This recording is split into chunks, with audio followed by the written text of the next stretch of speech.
Welcome to Shakeshero, the podcast that bridges the gap between you and all things Shakespeare. I'm Chloe Baldwin, our resident Shakespeare nerd and professional actor.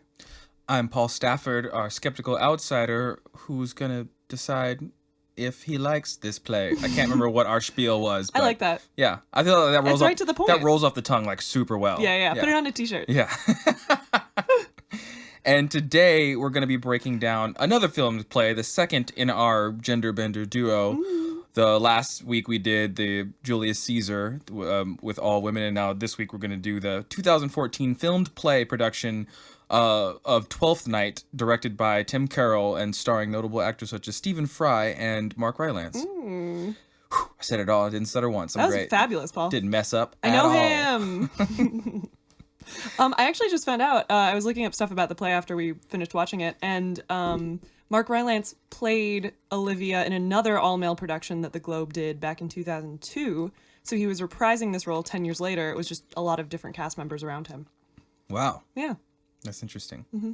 People must have liked it so much that they were like, round two! He's back. I mean, it's so funny. Like, there's a threshold, too, that you can achieve of like, notoriety, where, like, it mixes with you're popular and you're wanted because you're popular, as well as you just being really good at something. Right. I imagine that's probably like a weird plight for popular actors to have. Yeah, that's like the place I'm trying to get. That sounds like career. That sounds like job security to me. Exactly. Sounds great. It's a good problem to have. Yeah.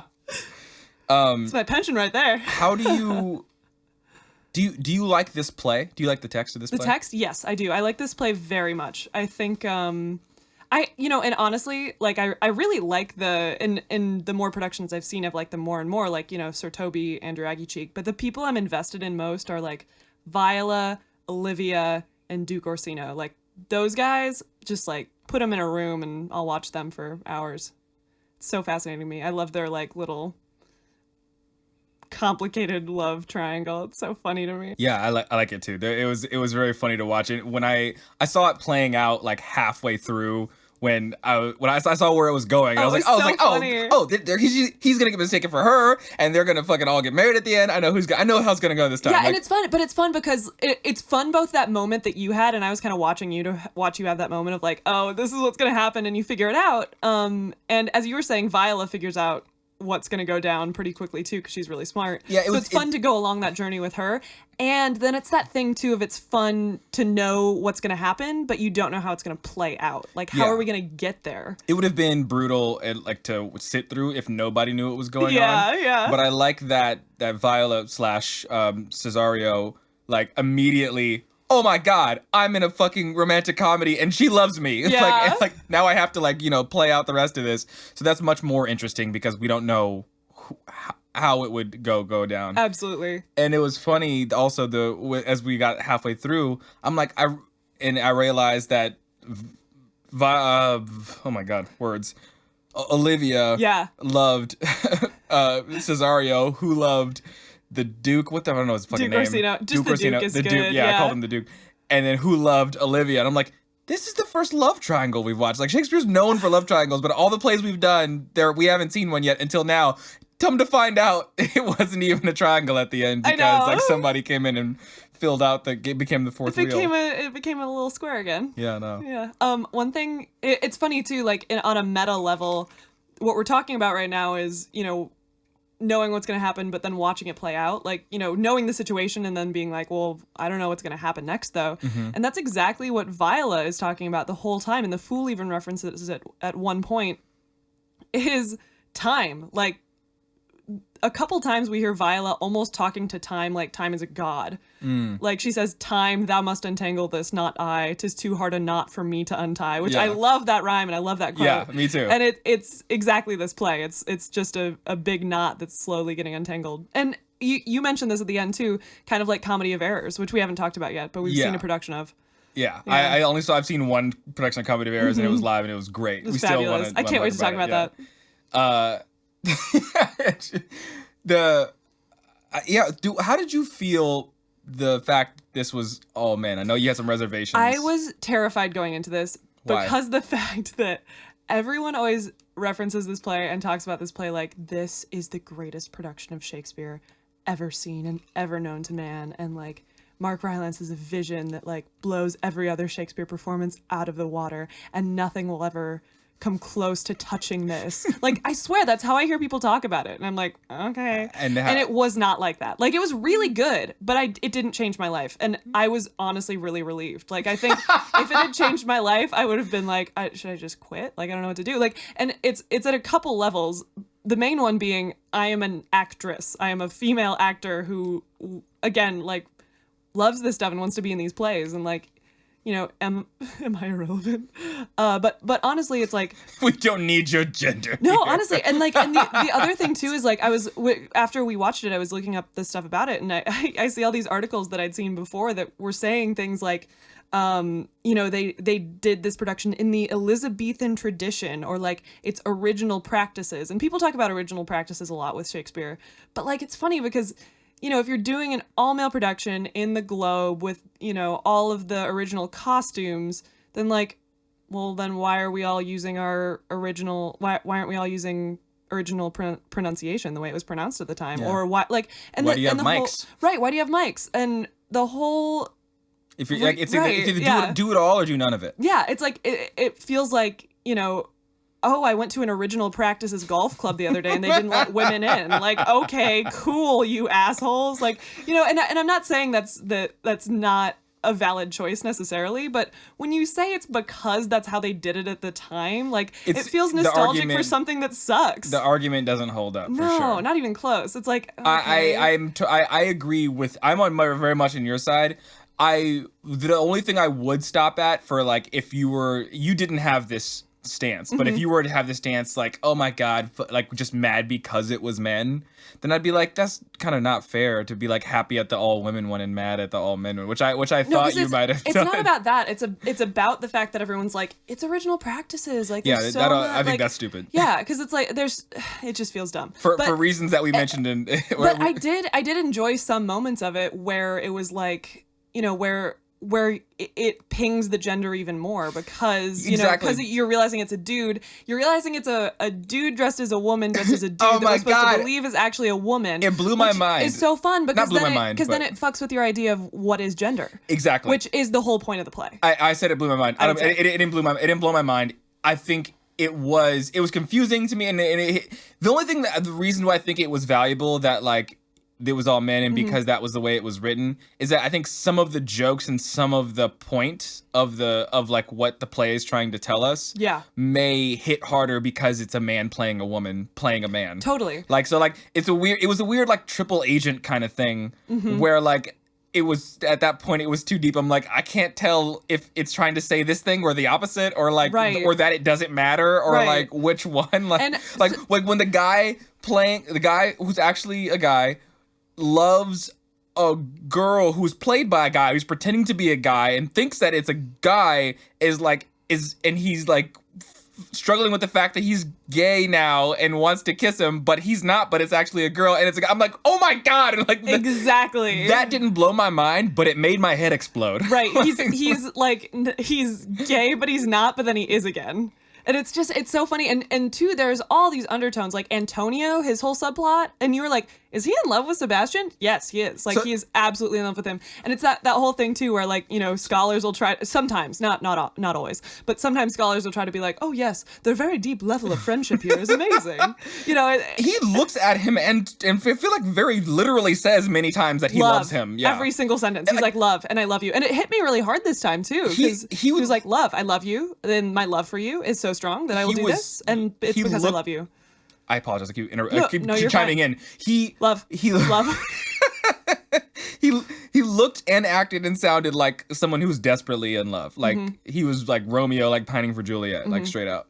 I'm so, like, it's funny too, because, you know, I definitely have my own specific motivations in this as being a female actor, but I also think, you know, just if we're talking about in general, both things that would be interesting with this production and the fact that, like, you know, most roles, not only in Shakespeare, but also in general in the theater, are written for men. Like, there are way fewer roles written for women, and there are a lot more women that are actors than men, which is super interesting. But I guess it depends on how you look at it.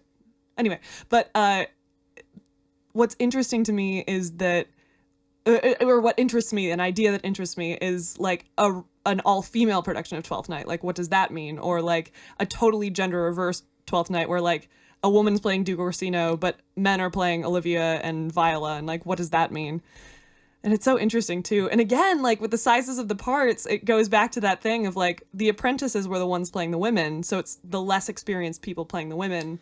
But I was gonna say, like, the play is about Viola. Mm-hmm. So, like, and she also had, like, you know, the guy playing her, too. Yeah. Like, that role has a lot of good lines. So it also does kind of, like, step outside of the thing you're talking about, how, like, the women have the simple lines. Yeah. Like, this was written for, like, that a really good teen. Yeah. Yeah. So, like...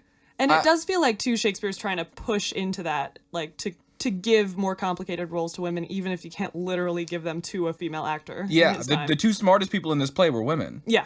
So, like... Oh, we gotta talk about Mary, too. Oh, my God. Man, that was the best Mary ever! Mary was my favorite character. Mary's the funniest. Awesome! Oh, my God. Well, like, every time I've seen this before, I've not liked Mary, because either she's just, like, you know, a buzzkill, a boring buzzkill, so funny. Or she's super wishy-washy, where she's, like, in the beginning, she's like, don't do this, you can't be so loud and drunk, and then she, like, changes sides to, like, be on their team.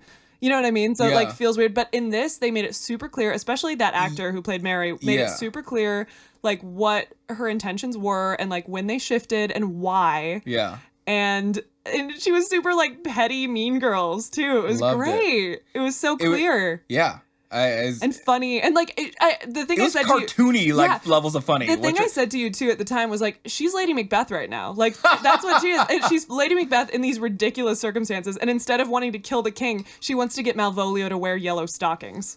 Yeah. Which is just so fabulous. Like that's what makes it funny. Because she's still Lady Macbeth, but she just wants someone to wear yellow stockings and make a fool of themselves. She's exercising her power in, like, within her domain. The only way she possibly can is by, like, convincing other people to do things that get themselves in trouble. Exactly. And it's like the comedy plays like an episode of Friends. Like it's very like just kind of bold strokes. Like my mom used to be able to like predict what people would say in Friends because she just knew the writing was so kind of clear and like it was just very like kind of sometimes it was like T-ball and not the sense that it was like stupid and like not funny, but it was just like easy and comfortable. Yeah. And like it was like everything was just like a layup and then a slam dunk for like the next character to say something. If you've seen Friends, you know exactly what I'm talking about. It was just like that. And a couple times we predicted what they were about to say, like oh my God, I hope they do this, and they did it. And yeah. It's fun. It's a satisfying feeling sometimes when that happens. Yeah. And the stakes weren't like never too high. It feels like it's a good play, but it was also like very comfortable. Like it didn't feel comfy. Like sometimes people said stuff like the fool like called the queen a fool, and it was never like I'm gonna kill you now. Olivia? The fool called Olivia a fool, and it was very much they're like, oh you like exactly. It's like everybody was like neighbors who all were just kind of like joshing around. Yeah, I kept getting, especially from like Sir Toby and everybody, like Community. We've been watching Community lately, like Community or Brooklyn Nine-Nine vibes. Yeah, it was the stakes never seemed super high, so which was fun. That's helped the tone. Yeah, I agree. Man, it's funny too. Like, we'll get to this at the right time, but it's always interesting to me that ending with Malvolio and what people do with it. Like, because he got imprisoned and that sucked, and then he gets out, and then he's like, "I will be revenged." He said that at the very, very end. Like they like wrapped it up, but they didn't wrap it up. He's like, "I'll be revenged," and walks off. And I'm like, "Oh, so there's a sequel." Yeah, that was really funny. 13th Night. It was funny laugh. That was funny. It was so funny. It was really funny. Why is it called Twelfth Night? Okay, so it's called Twelfth Night because Twelfth Night is a holiday also known as Epiphany Eve. Wow. And you know that song, The 12 Days of Christmas, or the concept of the 12 days of Christmas? Never heard of it. Dot, dot, dot. You want me to sing it, whole thing right now? Should I sing it all? Yeah, maybe. Go ahead. On the first... Shut up. Go ahead. I knew you wouldn't commit to it. You chicken. So the idea is that the first day of Christmas is Christmas Day. So that's, the first day of Christmas. And then the 12th day of Christmas is like January 6th, I think. It's the 5th or 6th. And so 12th night is like the last celebration of all the Christmassy stuff. It's like when you take down your Christmas tree, blah, blah, blah. And the big part about 12th night is that you make a cake and then you put a dried bean into the cake batter. And so you mix it all up, you put it in the oven, and then it comes out, and nobody knows what the bean is. And then you all cut it apart. And then like on Mardi Gras, whoever gets the bean, or in Mardi Gras case, the baby Jesus is like royalty for the rest of the day. Like they're the king of the house, or like the queen of the house. And so in that case, in that sense, it's kind of like topsy-turvy day in Hunchback of Notre Dame. Man, tradition is strange. So weird. But so the idea is just that like everything's kind of crazy and different and quirky, and it's Epiphany Eve is a really interesting aspect of it to me too. Like I don't know as much about that title of it, but just that like this play seems to have together. Zero to do with that. Topsy-turviness of like, you know, nobody knows who they love or who's the right person, and twins and stuff. Yeah, I mean, it's just like it doesn't feel like it's all about that. Yeah, I'm not putting you on that side of that argument. I'm just like, it seems like if that fair enough. Like if that's what you're telling me, but like it seems to be I feel like if I were a lazy title. I was gonna say, like, I feel like or something something big I'm still missing. Yeah, like if I were gonna set it in a time now that felt really relevant to like Chicago, I might do like, you know, the week leading up to Halloween or something. You know, like just something that's kind of raunchy, outlandish, kind of fun and weird and quirky, where anything can happen. Yeah, I mean, it was boys will be girls. It was it was pretty good. It seemed very much. It was almost like what we saw, Midsummer Night's Dream without like if the gods still did all the things they did, but but they weren't part of the play. Like it was just like it was just so like switcheroo. Time is Titania, but time isn't actually in the play. They just talk to her. Or Comedy of Errors. Like it's just very, it was just very hijinks filled. Topsy turvy. You're shoehorning that in so hard. Topsy turvy. I really like the costumes. You said those were like original. It was fun. Those were like actual costumes they wore. Okay, they look same like costumes. No, they look like if they were like a deck of playing cards. Like they totally do. That's a great way to put it. Or like in like the you know the pants that cut off at the knee. Like if MC Hammer was in like feudal like Britain. Like, it totally is like that. I wonder if MC Hammer based it on that. That's weird.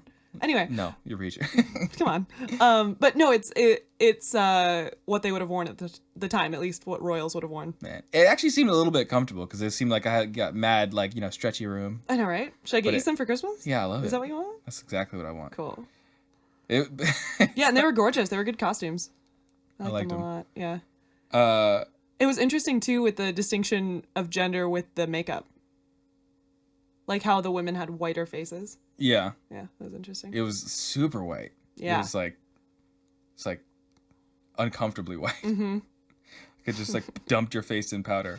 Just dunked it in there. Mark Rylance backstage. Just like you said you had a reason why, because there's a band that played like like the entrances and exits, and they even had like a whole piece after the intermission, and I thought that some of the pieces were actually like really good and really like well performed, but some of the pieces felt like the instruments were like out of tune, and it seemed it sounded like a middle school band, like like they don't quite know how to play their horns yet. Yeah. And I'm like, it seemed kind of lame, and I was like, is that for the effect, because it's a comedy, or like what? And then I started to like theorize about like, are they playing like like instruments that are from an older time and that like didn't have the instruments to finally tune them to like with precision to like so they're perfectly in tune, because it was like really out of tune sometimes, and I was like, what's the deal with this? It definitely was that, and when we got a close up on the different recorders and stuff, I think you were even like, oh, those look hard to tune. Yeah. They definitely were trying to go for original practices with the instruments as well. It reminded me of like a Renaissance fair and like walking around a Ren fair. Really so many aspects of it too, even the costumes and like the set, like the stage area. It was so funny. The song choices, like the melody choices. Yeah, and I've always like liked Renaissance fairs and like like Shakespeare, but I'd never like seen them together in such a strong way. It was really weird and interesting. That's so funny because they're vaguely in the same category in my mind. I know. As somebody who doesn't know about that stuff, they're vaguely like, oh, these totally go together. It's so funny, but in like but in the US, like you never see a full Shakespeare production at a Ren fair, right? I don't fucking know. I don't know either. I feel like I've been to a couple of Ren fairs in my time, and I've never seen like and also like, you know, even when we go to Chicago Shakespeare and like we go into the Globe quote unquote space, it doesn't feel like a Ren fair kind of space. Oh, I don't. Does it feel like that to you? I didn't realize the Chicago Shakes had a Globe fucking. Oh, we've been in it. Yeah, So I didn't realize yeah, what that was. That's so funny. But what I'm saying is like their disconnect is pretty wide right now. Yeah, but what I'm saying is like they're usually not as closely connected, those two things, and it was interesting. The closest thing I've been to a Renaissance fair is medieval times. I mean, I'll never begrudge anyone a visit to medieval times. Giant turkey leg. Wait, where were we going with this? And a root beer. The musicians, of course. Yeah. Original practices, Paul. Root beer. But what was I saying? The musicians. So I thought, in the beginning, I loved his first entrance, by the way, so you've got the entrance music that the musicians are playing like up above him, and then it stops because he's finished entering. And then he's like, no, keep going. Yeah. And, you know, all the nerds will know, like, the first line of Twelfth Night is, if music be the food of love, play on, which, you know, it's probably on t-shirts and mugs everywhere. But it was just funny to have it. Yeah, it was funny. And I feel like usually it's just like, you know, he's hanging out with a bunch of musicians. And then he's like, wait, no, keep going. But it made so much more sense to have it be like part of his entrance music, and then he immediately breaks the fourth wall, which is so much fun for us. Yeah, like we're set into this play knowing what the relationship with the audience is a little bit, you know, at least that it's not going to be like he's in a box and we can't touch him, and I liked that a lot, and I thought so. Usually with, you know, Sir Aggie Cheek and Sir Toby and all that, they have like musicians with them, and they're like talking with the musicians, and they're like, you know, all those songs they do are incorporated with the musicians more. So I thought that they would be talking to the musicians more, and then it would become clear that like the musicians were with them, and that's why they were a little bit like, you know, off or whatever. But that never really happened. But I've seen it so many times where like, you know, that group of people is hanging out with three other people who are all the actor musicians that got recruited for those roles. Huh. You know what I mean? No. Like our friend Adam would do that. This is the only one totally. I've seen. But like, can you imagine it? Is what I'm asking. Sure. Yeah. So I thought that they were going to turn into more of those. At least, you know, even if they stayed up there. That for those who don't know what the layout of the production we saw was, it's the Shakespeare's Globe, which is like the actual theater that they performed at when Shakespeare actually wrote these plays. So it's just been preserved and, you know, updated enough. It's like in the same place, but they had to rebuild it. Exactly. So like, you know, it's just a 21st century version of it, but the same layout. Yeah. And it's like a, you know, a fairly normal sized stage, and there's a balcony behind the stage, and there's clearly some patrons on the left and the right, but just on the very center stage is where they place the band. Mm-hmm. And so that's where he's gesturing to when he talks to them, and that's where you hear the music coming from. It's all acoustic. They don't seem to be very mic'd very much. Mm-hmm. And then the crowd around is not huge. It's maybe like, I can imagine like and it's all standing room, and everybody like standing and stuffed in like in sardines, like it would be. The orchestra. Yeah, and so there's not really like a lot of like elevated like theater type space, but there's just you know, a half moon of people around, and there's probably like maybe like 500 people, like not a ton, total, like within like the ground floor and the mezzanine. It's probably like anywhere from 300 to like 700 really, depending on how much you stuff people in there. True. But they were pretty stuffed, and it was just like, I imagine towards the end of the play, people were like legs getting tired and shit. Oh yeah. I was when they cut to the crowd at one point, I saw one woman who just looked like, I'm so tired. Dude, I was an avid concert goer like all of my teen years, and then by the time I was like 23 or something like that, like now I am perfectly happy just sitting way in the back so I can sit down and have a beer the whole time. Yeah. Like I do not have the energy to do that, and it makes me think about like how they structure. You know, that's how they structure set lists. That's how they structure like when the opener goes on and when the band goes on. Yep. So and like those things are there's reasons why they structure it that way and I wonder how much plays were like, you know, like if people were like losing interest at the end, if that's why like the end is always you know what I mean? Like oh, absolutely. How much that's taken into account. Because like if I'll like every time the camera turned and I saw some of the audience members, I was like, oh fuck, dude, I would not want to be standing up for these fucking 4 hours for this play. And they probably came early just so they can get in the front. Mm-hmm. Fuck that.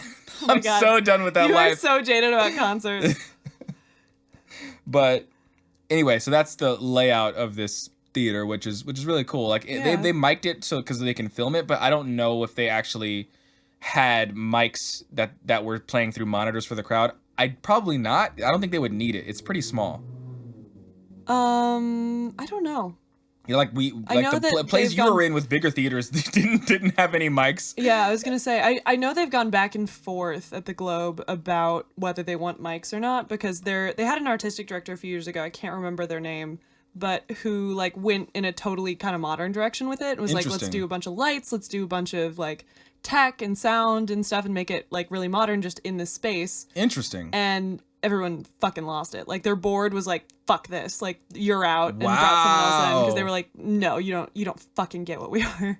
I mean, I don't know. I hope they didn't say it like that, but I mean, they said exactly like that. I feel like that's kind of fair. I mean, like that they have a brand and they have like a direction, and like that's part of the creativity is being able to make it work with those, like, you know, like we talk about art. There's like, you know, not a practice. There's a method of art that's like, if you limit yourself, then it like induces creativity to be able to do certain things. I mean, that's how Shakespeare wrote. Exactly. Too. Yeah. And that's how the plays are constructed. Like I imagine they want to like retain some sort of that. And the place is small enough to where you can do it without mics. Yeah. And you can do it with just like a wash of floodlights on the stage. And like, if you can make that work, it's really cool. For sure.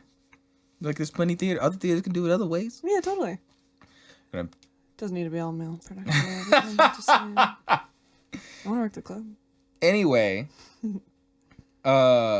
historical purity, all that triangle. Shit. I think I got it right. That's all I wanted. Those are all my like initial questions. But like, do you want to get into it? Let's do it. So it opens with the Duke, and he's just like, "Yo, girl, I'm in love. I'm in love with this lady. It's Olivia," and they're like, "Olivia?" And he's like, "Olivia." And they're like, "Why?" And she was like, 'cause I love her. I'm not really sure why. I didn't really catch all of it. But he was like, "Oh, her brother's dead." And she's like mourning the shit out of him. And they're like, "What? If she loves her brother like that, she'll probably love, like, she seems like got a lot of character and she'll love you like real good." And he's like, "Yeah, I love her." How'd I do? Not bad. So the main reason they're bringing up her brother being dead is that she's in mourning and has been mourning for a while, so she's like shut herself up in her house. And he's been in love with her for a while. He's just like grumpy about it today.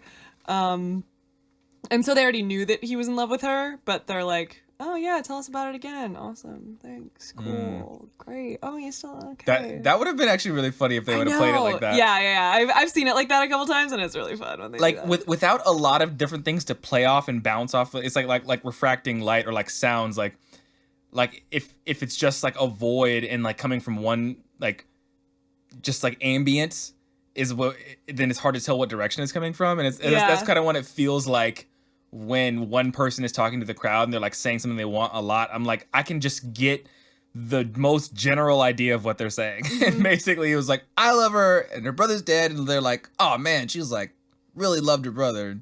So she's honestly, like, I feel like she's that's like the most important super thing virtuous, I guess.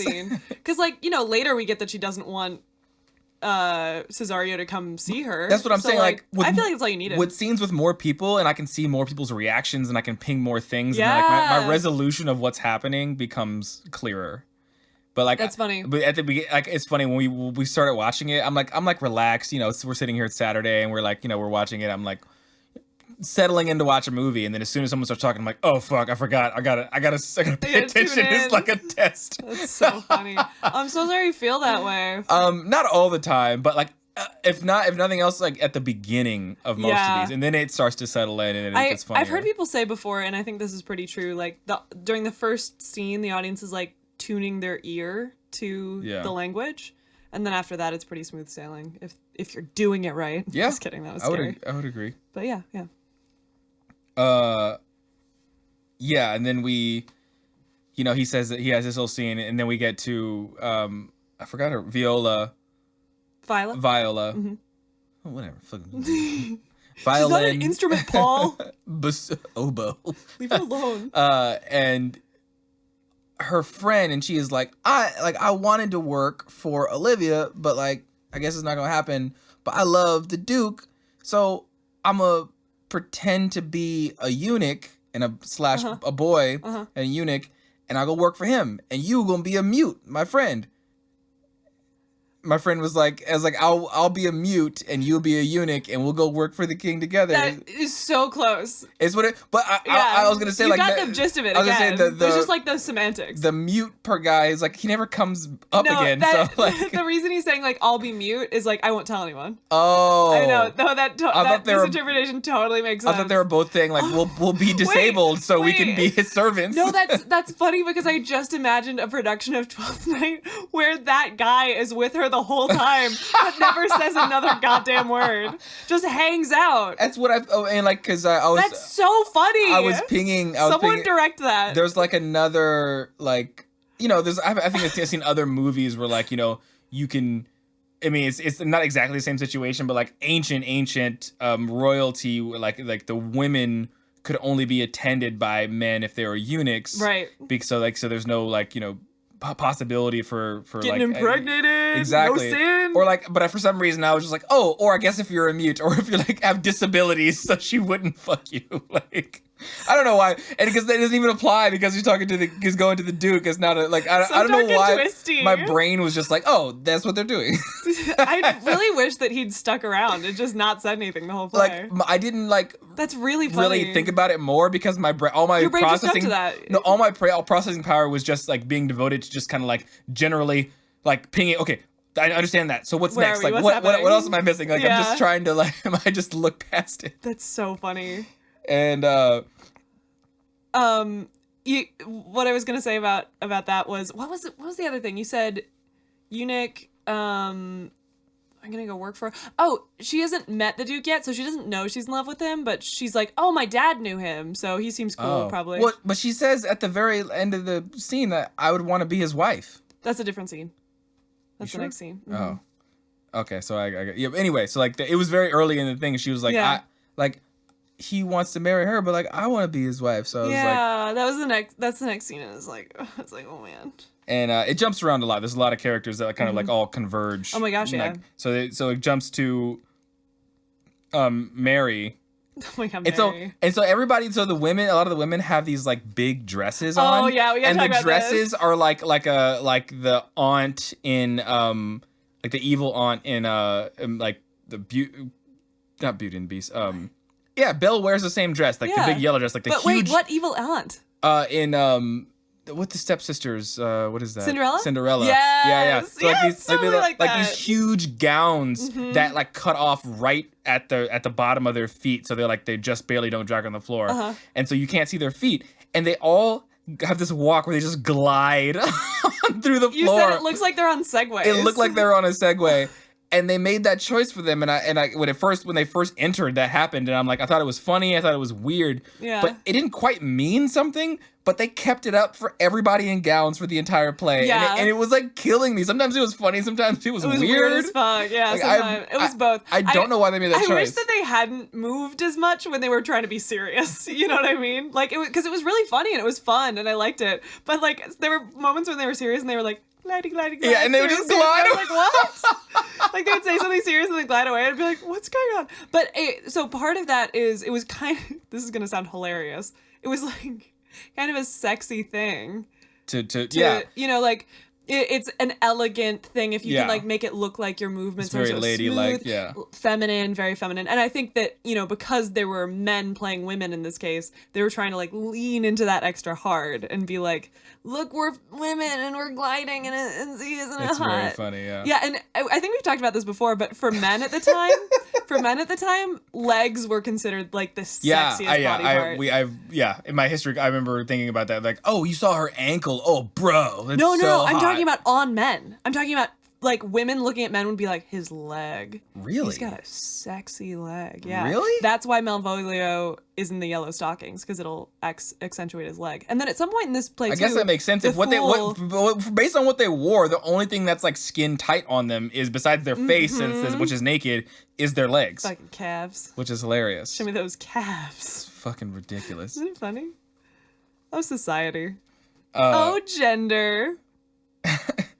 So, another thing I was gonna say. What the fuck was I gonna say about women, men, what the men were doing in this. Oh, While fuck. you're thinking about it, can I say something Yeah, that I really liked about this version? So one of the problems with this play is that it's really hard to set up Viola falls in love with Orsino because we've got Duke, the Duke, because she's like, I'm gonna go work for him, and then in the next scene we see them interacting like they've been together for months at this point, and then at the end of the scene she's like, I would rather be his wife, and we're like, what? And one thing that was really nice and subtle that this version did that I'm sure was like directed was he took this sword and like put it on her belt for her, and she like clearly reacted in a kind of kerfuffled way, and just that little thing really helped sell it for me, that like, oh, this is what's going on with her, and like this is a change and this is a development, and she's trying to hide this thing, but it's obvious to us as the audience that like, oh, she has feelings for him. Oh my god. Yeah. When is she gonna talk about it? Yeah, it was which was fun, and I thought it was their nice. relationship seemed like the only real one. Yeah. They seemed they were the only ones where I felt like they actually knew who the other one was, like as people like outside of gender. Yeah. Because like she worked with him, because like everybody else, somebody was just not seeing the other person. Like, so Olivia was talking to Viola, who is also Cesario. Yeah. So I'm gonna say Cesario from now on because it's the name that I've been remembering. But like, it's also the same person for anybody who hasn't seen this. But like, Cesario was just trying to be like, my master, like, love my master. I don't love you, like, love my master. Yeah. But then she was just kept insisting that I'm like, Olivia kept insisting that I'm in love with you. Right. And then the Duke, keeps insisting that he wants to marry Olivia, whether he's in love with her or not. Like, he says, I'm in love with her. They've been in love for a while. But like, he actually has to have real conversations with Cesario. Yeah. And like, and like they have to know each other personally. And then, but they make the choice in this to have a musical song with the fool sings. Yeah. And then they have a wordless interaction where they like almost make out, Oh my God, almost it was kiss. Awesome. And it was a great choice because like that's the only relationship that feels like they actually like, so like it's like I could talk about those choices in that scene for hours, because it's like you want your lover to be like your best friend, like you. So a lot of times, I think I'd said this before. Like I would, I can't remember what I was trying to say. Like I don't want to like.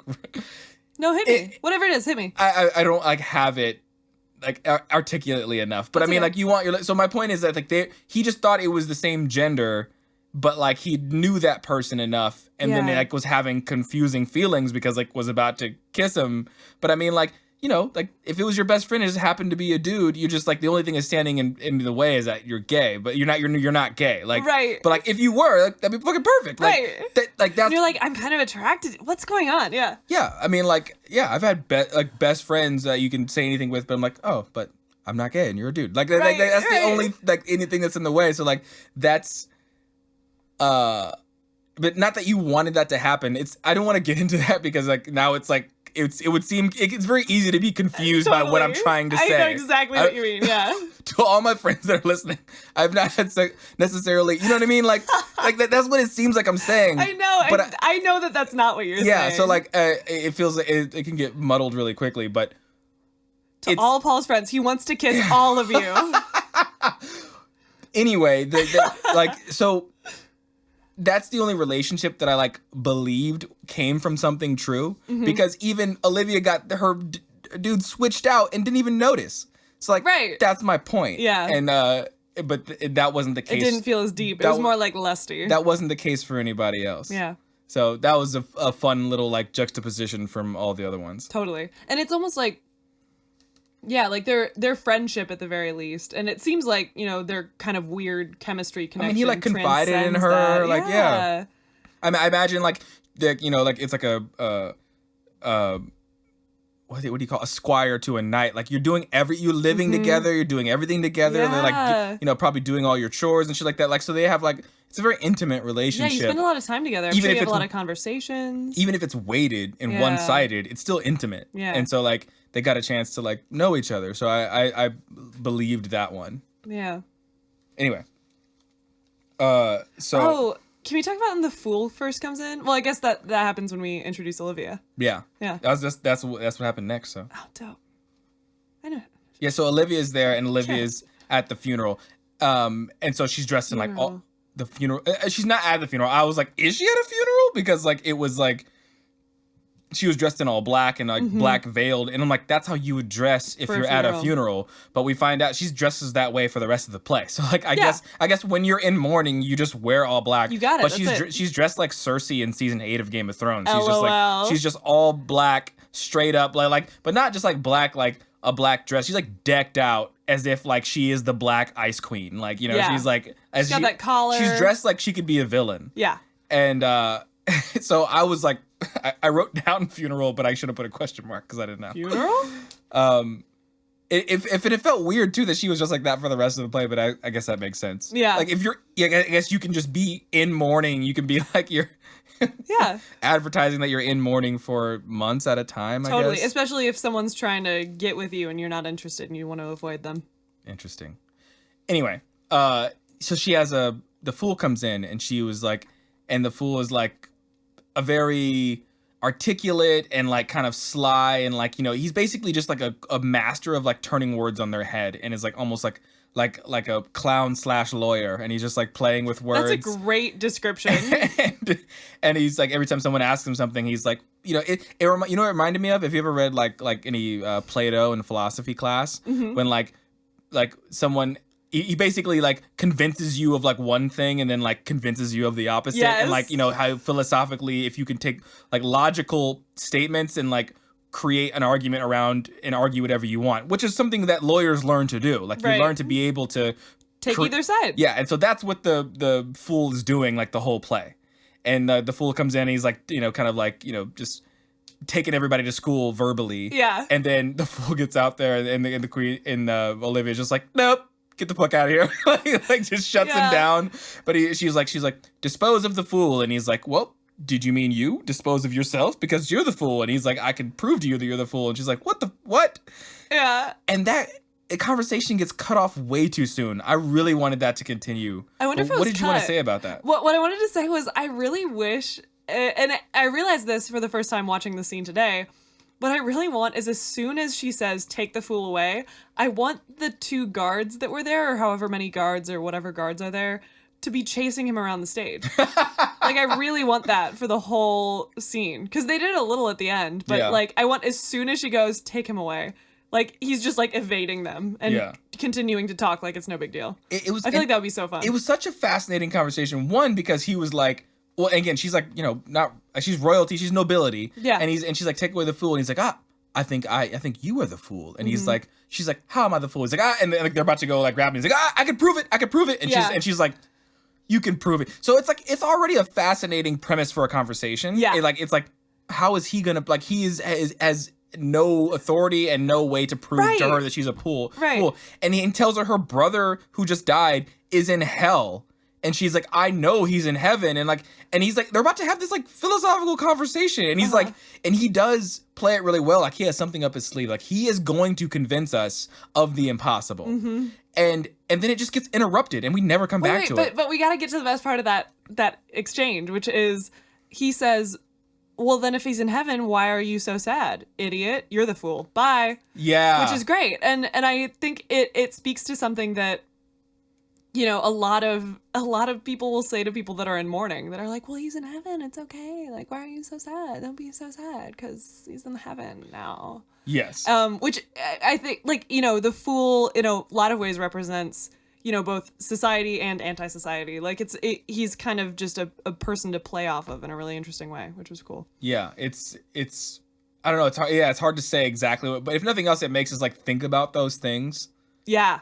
And like, because she is claiming that, like, if he's in, you must ask yourself this, like, if you're sad and like, what does that mean? Like it's you don't must, but it begs the question. It begs the question. If you believe one thing and yet this thing is still the truth, like, which one is it?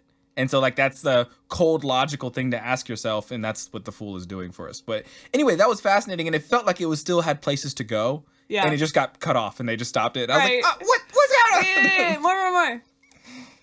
I wonder if it was cut, or if if it cuts off the same place it cut off in this version. I'm not sure. Yeah, it cut off because now we get the immediate convergence of the two, like, motives, which is Cesario walks in and is like, or not, Cesario doesn't walk in yet, but they're like, there's a fucking dude at the gate, and he's like, he won't leave, and they were trying to tell him to leave, and he's like, nah, I'm gonna wait until I can speak to the queen. They're like, we'll give my message to someone else. I'm like, nah, like, he will not abide by any of our customs. He won't do anything until he can speak to you. Yeah. And I love it. At one point they say he'll be a pole to hold up a bench until you talk to him.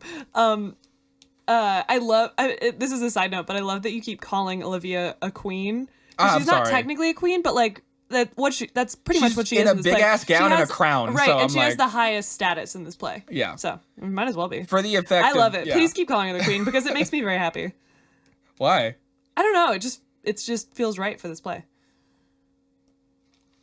Fair enough. I mean, honestly, she's the queen of Twelfth Night. For my sensibilities and for like my attempt to just like structure everything so I can understand it. Yeah. It doesn't matter. No, it doesn't. Yeah, it's just highest authority is like what you said. I know that it kind of sounds like I'm being like sarcastic, like I love that you keep doing that, but like I really do. I think it. I don't know. I like it. I feel like it wouldn't have changed anything for the story if she was. Right. Exactly. And I feel like it's I'm thinking about like a chess set. Like she's the queen of the chessboard. Yeah. It just feels right. Anyway. Yeah. So. Something happens next, and then it just goes to we jump again, and we find out that Cesario has a brother because we like jump to. Wait, we got to talk about Olivia falling in love with Viola. Does that happen first? I don't know. It happens really quickly, but they fall in love, and like basically, is that the next scene? I'm sorry, I fucked up then. No, you're good. So Olivia's being the queen. Viola comes in and is like, "Hey, my master's in love with you." Yeah, and then she's like, I don't want oh my god, like he's like, I know he's in love with me. I don't fucking love him. But then like immediately is endeared to Cesario, who is a woman. Yeah. But she doesn't know. Yeah, exactly. And she's like, oh, but like I like you and stuff, and like, it's just like being coy and stuff like that. And I told you like while we were watching it, I'm like, it didn't really like hit that hard for me, like why they should be in love. It was just like and which I know with Shakespeare, point to something that I hadn't thought of before, and I was like, "That's something that production should lean into." Yeah, like she didn't abide by customs. Yeah. Like everybody, like, and that's what happens like a lot in honestly every romantic comedy since is that like there's everybody else who's following all the rules and going through like just like the normal yada yada of like rigmarole, like and like doing the normal thing. Yeah, and then the person who doesn't like stands out the most, and so.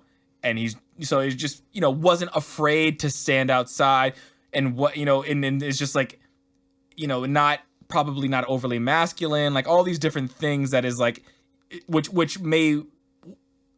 those type of things may ring to a woman looking at a man as like, oh, they're secure enough to do these things, and they're secure enough, and he's also eloquent, and he can speak about emotion. Yeah. But he's literally saying, I'm speaking for my master. But what is probably reading for someone like Olivia is like, I know you're speaking for your master, but all I'm getting is that this is your skill and your vulnerability coming through, and that's all you. Totally. And so I love you. Yeah. I can like project onto that and imagine that, but I feel like I had to do a little bit more work to get me there than the play was actually doing for me. I know exactly what you mean, and I feel like it's kind of exciting for me, and also like, oh man, I'm sorry. It feels like you're encountering the thing that I feel like with Shakespeare productions, not like most of the time, but a good amount of time where it's like, oh, I can imagine this being so cool, but there's a slight gap between what I can imagine, because I've been with these plays for so long and I'm obsessed with them, and I recognize all the little nuances of them that I want to stand out and that I want to come through clearly. and there's a slight gap between that and what I'm seeing. And so sometimes it's like, oh, I can imagine that, but it's not always what's happening. So it's like, it's sometimes a little bit dissatisfying, but also like, oh, I could, like, maybe if I'm in it or maybe if I direct it, like, I can, There's you know, a lot I can of take things, it that little extra mile. Yeah. I agree. I mean, I see what you're describing, and I think I'm getting like a little brush against that. Like I don't know this as much as you do, but like I'm starting to, the more we watch and the more that I connect between all of them, I'm beginning to like, again, have being able to like understand it enough and like have other sub routines going in my mind that I can like perceive and take in and digest what I'm seeing, and also having an alternate version where like they did this a little bit differently or did this a little bit like it's starting to become a thing. I'm both glad for that because I feel like we're even more on the same page, but I'm also sorry because it's a little bit torture sometimes. I mean, yeah, but it's also exciting. Like I am know. expending energy when we watch these. I am not passively taking these in. Like I am for the sake of the podcast, but also just for the sake of like having a like. But I am, by spending energy, it makes me have a better time. Yeah, you're getting a lot back. I can like understand it now, and now it's like it's something to take apart. It's something to like figure out, and it's like it's type 2 fun. It's not completely active listenability. It's not. Yeah, it's not complete. Just like like just processed sugar coming into my veins. Like I have to like figure out why it's like it's wine. It's coffee. Yeah. Like, if that makes any fucking sense at all. Made sense to me. Anyway, so at least we're both crazy. Yeah, at least we're crazy in the same way. Yeah. So she. Also, one small detail, like right after Cesario leaves, the queen's like, "Oh, you left, but oh yeah, I don't love your master, but I may entertain more messages if you're the one who brings them." Yeah. And also, like right after he left, he forgot his ring, and she didn't. She lied. She just wanted a reason for him to have to come back. Like when you leave, when you're friends with benefits with somebody and you leave your shirt at their house just so you have an excuse to go get it. Back. So like she's like, oh, he forgot his ring. Malvolio, go give him my ring, and that I'm lying and say he gave me, so like you can give it back to him, and then he's gonna be confused, but like now has to come back to bring it back to me. Exactly. Like that was like a small detail for later. Yeah. Oh, you were about to say something? Oh, I was just gonna say that, especially after what you said about Cesario, like seeming a little bit feminine and different to Olivia, and that's part of maybe why she's interested in him. I feel like that would be accentuated and be really fun if like Dwayne "The Rock" Johnson played Duke Orsino. Right? Oh, I thought you were about to say played. No, that's Cesario. No, played Dwayne "The Rock" Johnson. Or wait. Played Duke Orsino. Chloe, Dwayne "The Rock" Johnson always plays Dwayne "The Rock" Johnson. That is true. Just by a different name. but like, I feel like someone like that who's like hyper masculine, and then like to get someone who's like kind of like femme and sneaky. I just imagine imagining like a Johnny Bravo as like Duke Orsino. Do you know who that is? Yeah, absolutely. Do you know who that is? No. He's basically he's a big. I knew he was a cartoon. He's a cartoon. He's like a big. He basically is just a cartoon that's doing. Does he have sunglasses? Yeah, and he's doing. Yeah, with the hair. And he's just doing an Elvis impression. Yes. Yeah, that would be super fun. That's Duke Orsino. Yeah. It'd be fun to like go through a Shakespeare play and cast every character as a cartoon.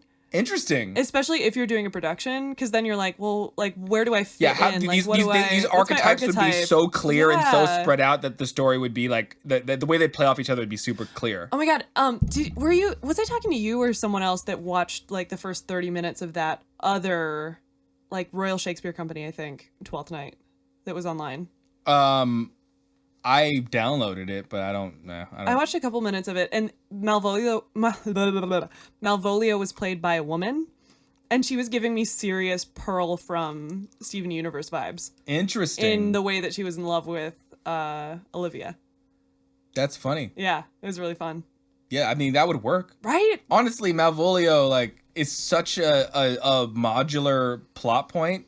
It doesn't really mean anything for anybody else. Malvolio only means something to the other like hi-jinx, totally fucking like comic relief that don't like those plots don't intersect really with anybody else. No. So like you could take them, you could like write out Malvolio completely, and it like would not really matter.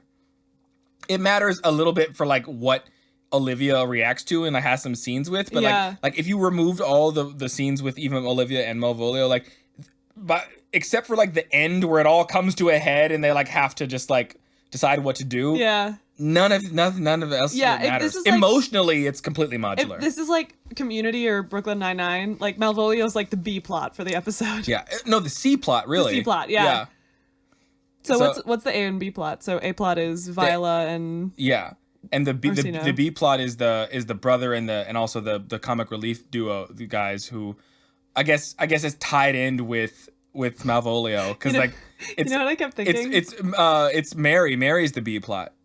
Yeah, Mary, right. Mary, and the comic relief But bunch. I feel like they're tied into Malvolio. Exactly, because they're against Malvolio. But Right. like I guess the C and that's it's interwoven, so you can't completely. But so I guess I take it back. It's not completely modular, but they're against Malvolio. But then the C part of that is that Malvolio's love for Olivia. But I don't think he's in love with Olivia. I think he just wants the privilege that comes with marrying her. Yes. And so because he was like fucking when they found out that he had aspirations to like be loved, he was just like had an invisible woman on his arm, which is kind of what it didn't matter what the woman was, and he just wanted to be like he wanted privilege and he wanted fucking, I thought that was nice. So that's how they introduced that scene was him walking in and like pretending to hang out with a woman and like put his arm around her and spin her. It was so pathetic. I was just like, oh. And then they found out that puppy. like and they gave him a leather and like they put the bait of Olivia on that. He had no pining for Olivia with at least what the line said. Yeah. No, I didn't think so. I mean, he even mentions Mary at one point at the beginning. That's what I thought. I thought he was gonna like want to get with Mary. Right. That was hilarious. It's kind of interchangeable for him. It's so funny. So yeah, it's funny. I think Stephen Fry's a treasure, but I don't think that I would not cast him in this role. I would just have made like he should have made different. Like I think based on what happened, the different choices should have been made. Interesting. His love for Olivia seemed earnest. It should have seemed fake. And this whole smiling thing was like obvious. He was already smiling. The joke, like he just seemed like a normal, like good chap. Like he wasn't good. He wasn't bad. He should have. The flaws of that character are that he's selfish and he's vain and he's curmudgeon-y. He's Scrooge if he didn't have money. Oh my god, that's so funny because Larry Yando, who plays Scrooge every year at The Goodman, played Malvolio. Yeah. So Malvolio is Scrooge if he didn't have any money. Yeah. And he just wants money and he just wants, but he's doing his job well, I guess. But Stephen Fry is like being himself as much as like this character is that he's caring and he like wants to do a good job. And he's also just like, I don't know, he's just saying the lines. But like that whole smiling joke should have keyed them in that it would not land if he wasn't curmudgeon-y and like mean the whole time. Right. So like, I don't know. So we'll fucking get there, I guess. Like it really bothered me. Like I don't know if we should just like do it right now, but like there's like a whole joke where Mary puts a fake letter that he is our queen or not our queen, our duchess. It can be queen. It's whatever. Our highest authority royal member like fucking says like she loves you, she wants to marry you, and he's like, oh really? She wants this? Who, me? Nice. And she's like, okay, well wear yellow stockings and smile a lot. And he's like, I guess I'll smile from now on. And the joke doesn't land at all because he's been a perfectly normal person who smiles and doesn't smile. He's not like a curmudgeon-y, like weird, like lurch character who's just like, now I'll smile. Like, yeah. And like, I don't understand why they thought that would work. Like, I don't know. Yeah, no, I agree. I think either like they should have cast differently or they should have directed differently. Stephen Fry could have done that. He could have done it. You're right. He's a treasure. You said that at one point. I was like, you're right. I still think that. He's a treasure. But yeah, no, he just like they should have directed him to be more curmudgeonly. That's the perfect word. Anyway. More like Enough Larry of me Yando. being right and on to more of me being right. I hate this podcast. It's the worst podcast. Dude, where the fuck? I don't know if I'm like should be going order or not. Like, is there Yeah, it anything? doesn't matter. I mean, I want to talk about that scene.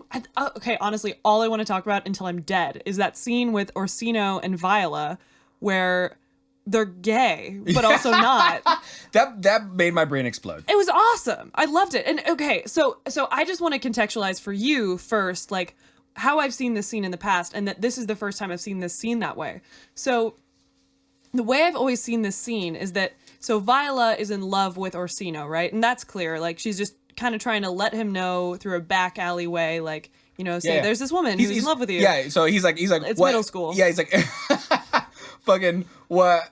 He's like, well, you're a young strapping lad. Like, you've been in love before. And he's like, yeah, but, you know, maybe, like, a little bit. He's like, well, what's she like? And he's like, she's about your age, your complexion, and your body type. Right. But like, and I feel like too, the way that I've seen it before is always like, you know, that Orsino's stupid and Orsino's not like realizing that, like, you know, when I say your age, your body type, your complexion, I'm talking about you. And in this one, he got it. Like, he was like, you're talking about me. Like, he clearly was like, oh, it's me. And then also, I didn't quite get that, but that's interesting. I mean, I feel like it sunk in a little bit, like more than I've seen it sink in before. Like, usually he's just like, I'm oblivious, I'm Duke Orsino, which is a valid choice, and it's interesting, and it's very romantic comedy. From what you're describing, it makes it sound like that you've seen, like, they played it for comedy. Yeah, which is great. This was not played for comedy, it was played for drama. It was not, and I think that it was more interesting, and it also led to some comedy that I thought was a little bit deeper and more character-based, which was really cool. Yeah. And so in this whole scene, it's basically Duke Orsino getting led down this path by Viola, where it's like, he's like, oh my God, I think you're in love with me.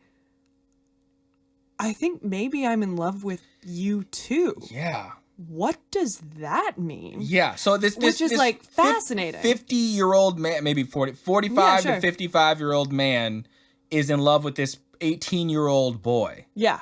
And he's like, doesn't know what to do with himself. Uh-huh. And so the way they do that is a wordless scene with the fool. Yeah, so they have this exchange, and then the fool starts singing, and then throughout this, he's like pacing around as Viola's sitting there listening to the song, and then he kind of comes over and sits with her, and then he kind of smacks her like, we're bros, and then he's like just kind of touching her arm. Yeah, and it's just like, and then they get closer, and they're about to kiss, so close to kissing, and it was awesome. Like, I think that's the kind of ambiguity and complexity and messiness of human nature that I'm always talking to you about, that in a very specific way is interesting in Shakespeare's plays. Yeah, and I think that they leaned into that instead of making a decision that like made it black and white. Like, it was still a very specific decision, but it left more room for messiness, but not ambiguity. Yeah.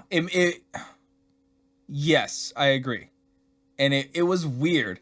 What made it I don't know why I was a little bit frustrated with the choice, and I can't exactly explain why. Which at what part? Because it's asking a question, but I feel like it's almost like it's like poking it, like it's like without giving you what it thinks is the answer. So you're right. It's not the play's fault that is frustrating to me. Like, I for some reason I just find myself a little bit just like flustered by it, and I'm not sure why.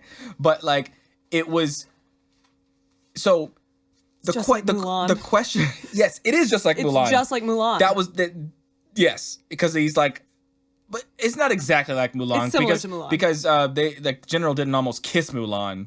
There are a couple moments where he's kind of looking at Mulan. He's like, nah, but they didn't like do this. They didn't like almost make out. Right. They didn't like get an inch from each other with both their mouths open and then like get away. Like they were just like, you know, they had a connection. Like bros have connections, like whatever. Yeah. So anyway, so he was clearly, and this is also a choice that this production is making. There's no way this was in the text for them to do this. Wait, we'll talk about that in a second. Okay, so if it is, let me know. But like a lot of, like you were saying, a lot of physical moments aren't necessarily in the text. They're always implied by what the character says. So they're making this choice to lean into it this strongly. Yeah. And what that means then is like it's asking, which is more true? Like, is he so in love with this woman and sees her so truly that even if she's disguised as a man, he will still see through that? Is he gay because he thinks it's a man and yet is still attracted to him, or does it not matter at all? Like, which of those three things, because all of those three things are happening at the same time. Like, it could be any one of those three things. Your face is hilarious. I'm gonna cry because that's what Shakespeare's all about, man. To me, like it's all those three things at the same time, and all those things running parallel, and that's what's so. I don't, but for some reason that frustrates me. Like I know. I want it to say one or the other. I don't know, because I don't know, like because it's. There's something about it that I cannot quite articulate it, so I'm gonna let it go. And if it comes to me, I'll just like scream it in the middle of the podcast. It'll be 3 episodes later that I'm just gonna scream what it's something in it that's bothering me. And it's not like a negative thing specifically, but it's just something that I can't quite describe. I think oh God, I know that it's frustrating to you right now, but I love that you're having this experience. And I'm not trying to say that in like a hippy dippy way. Like I really do. I'm not like struggling to like figure out no, it's not like a deep thing. Like no, it is a deep thing, but it's not like a deep struggle like that's gonna ruin your life. It's like an interesting philosophical kind of thing. Like and this is the kind of stuff that makes me excited about art, is that you can see something and it can mean 3 different things at the same time. And what does that mean? And you know, when I live my life and when I move through the world, I feel like that about a lot of things that come up in my life. Like this could mean 3 different things and each of them is equally as valid. Which one is it? I don't know. Yeah. It's all 3 at some level, and that's horrifying and awesome. Yeah, that's a good point. Like it is both of those things. Not, I would say horrifying, but it's like maybe uncomfortable and also at the very awesome. least uncomfortable. Yeah, like I guess sometimes horrifying because it's a lie, but it's true as well. Like that's part of it. Like Paul, this is why theaters got shut down back in the 1600s because people thought it was witchcraft because of that level of shit. Really, I didn't know that. Like talk about that. Oh my God. Well, I mean, I don't know if witchcraft. I might be exaggerating with the witchcraft shit, but like got shut down is fascinating enough. But you know, people were freaked out by this shit because you know what is theater? What does it mean when a man is dressed as a woman on stage? Does that mean he is a woman? And especially in this day, too, like when things are less like, you know what I mean? You're not going to like this, but maybe this was a good choice to cast it as all men then. No, I mean, I hear you, and I think it's valid, but I think I probably wouldn't have pushed for it, but I'm like, I'm not hating the choice given what it's making us talk about. No, I agree. And I think that, you know, I think that the thing that I push back against and get the most frustrated about is like it's original practices. Yeah, like, fuck thanks. All that. Like, but you know, I do think that fucking with gender in as many ways as we can, especially with these plays, because they already do it, is super valid. Like, you know, let's cast Hotspur as a woman. Let's cast the Duke as a transgender man. What does that mean? Like, you know, all of that, like, because it's already so, like, gender is already so fucked in general, but especially in these plays that like what happens if we reverse it? What happens if we throw it out the window? What happens if we like, you know, throw it in a salad? Anyway, sorry. Oh man, I am. What happens if we bake it in a pie? What happens if we fucking Paul, please, that's Titus Andronicus. Throw it in some spaghetti. Don't get crazy. But no, honestly, just to go back to what we were just saying, I really am happy that you had that experience with that moment because I just like. To me, those kind of parallel, conflicting, interesting experiences are what I love about so many of these plays. And I feel like sometimes when you hear me say, like, it's just so human, like, like that's what I'm talking about, is that it's conflicted and it's kind of irreconcilable. And that's what's so interesting to me about it. Mm-hmm.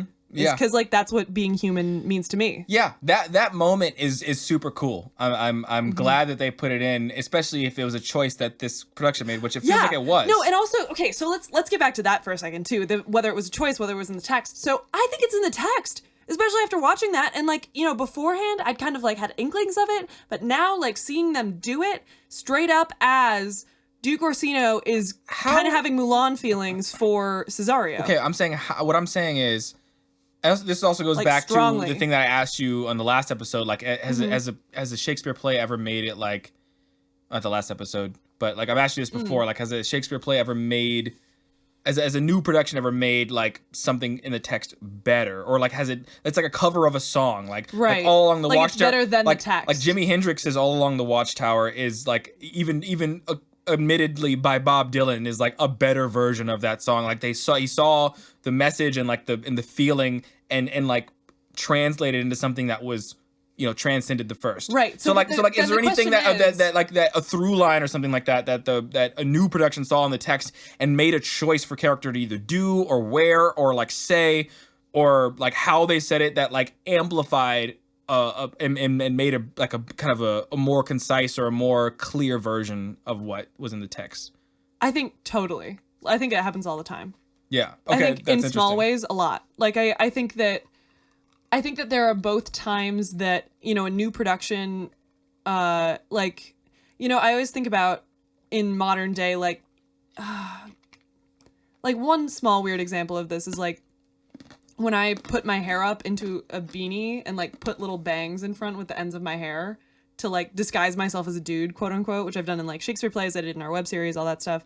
Like, I think that's really fun and something that like wouldn't have been a thing in Shakespeare's time.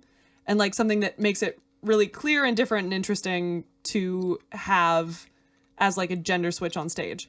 That's fair. Like that's super small, but like, stuff like that where it's like with our modern, like, I don't know, like Festi having a jukebox, like the Fool having a jukebox and like using that, like stuff like that can make things more interesting. But also, so that's one thing. You're repeating something that's very important, and it's super smart. It's me falling into a trap for me to say that it's more clear or better. Those are both relative terms. Mm-hmm. So it's clearer for us. Right, exactly. So there are things that are clear for us. There are things that are clearer in general, and sometimes that can happen too, I think. So I think the thing that you're asking about though is, are there things that elevate this text beyond its original intention, like that make it better than what it is? Yeah. And I think that's, I want to answer this question in a really hippy dippy artist way, which is that every time it gets put on, every time it gets performed, it's being turned into something that's more than just what's on the page. Yes, that makes sense. And so inherently, yes, always. And I also think that there's so much value and there's so much to me to be mined from the text as well. Like I think that the thing that I'm saying with this Orsino and Cesario scene is that I think there was a lot in the text that spoke to the choice they made in this production more than the choices I've seen people make in other productions. So you're saying, but that makes sense. You're saying the text pointed to what the choice that they made, but they still had to make that choice.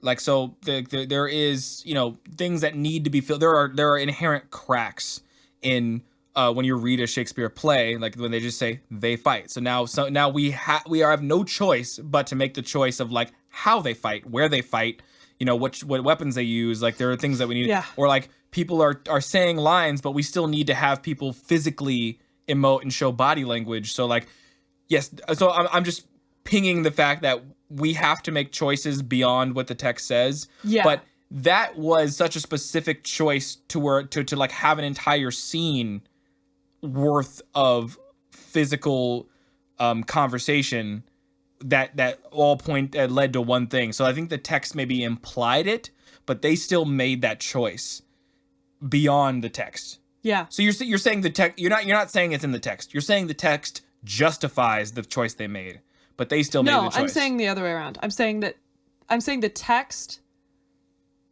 I'm saying that now, having seen this choice, I think that the text is leading us in that direction more than it is in another direction. Yeah, but that's what I'm saying. What you're saying. I'm making the distinction between you saying the text justifies this, as in like it leads us in that direction, it implies it, but the text doesn't say they almost kiss on the It doesn't, so that's what I'm saying. They made that choice. They made that choice physically, but I do think, and this is the other reason that I'm like, original practices, you're not doing original practices, why is that valuable?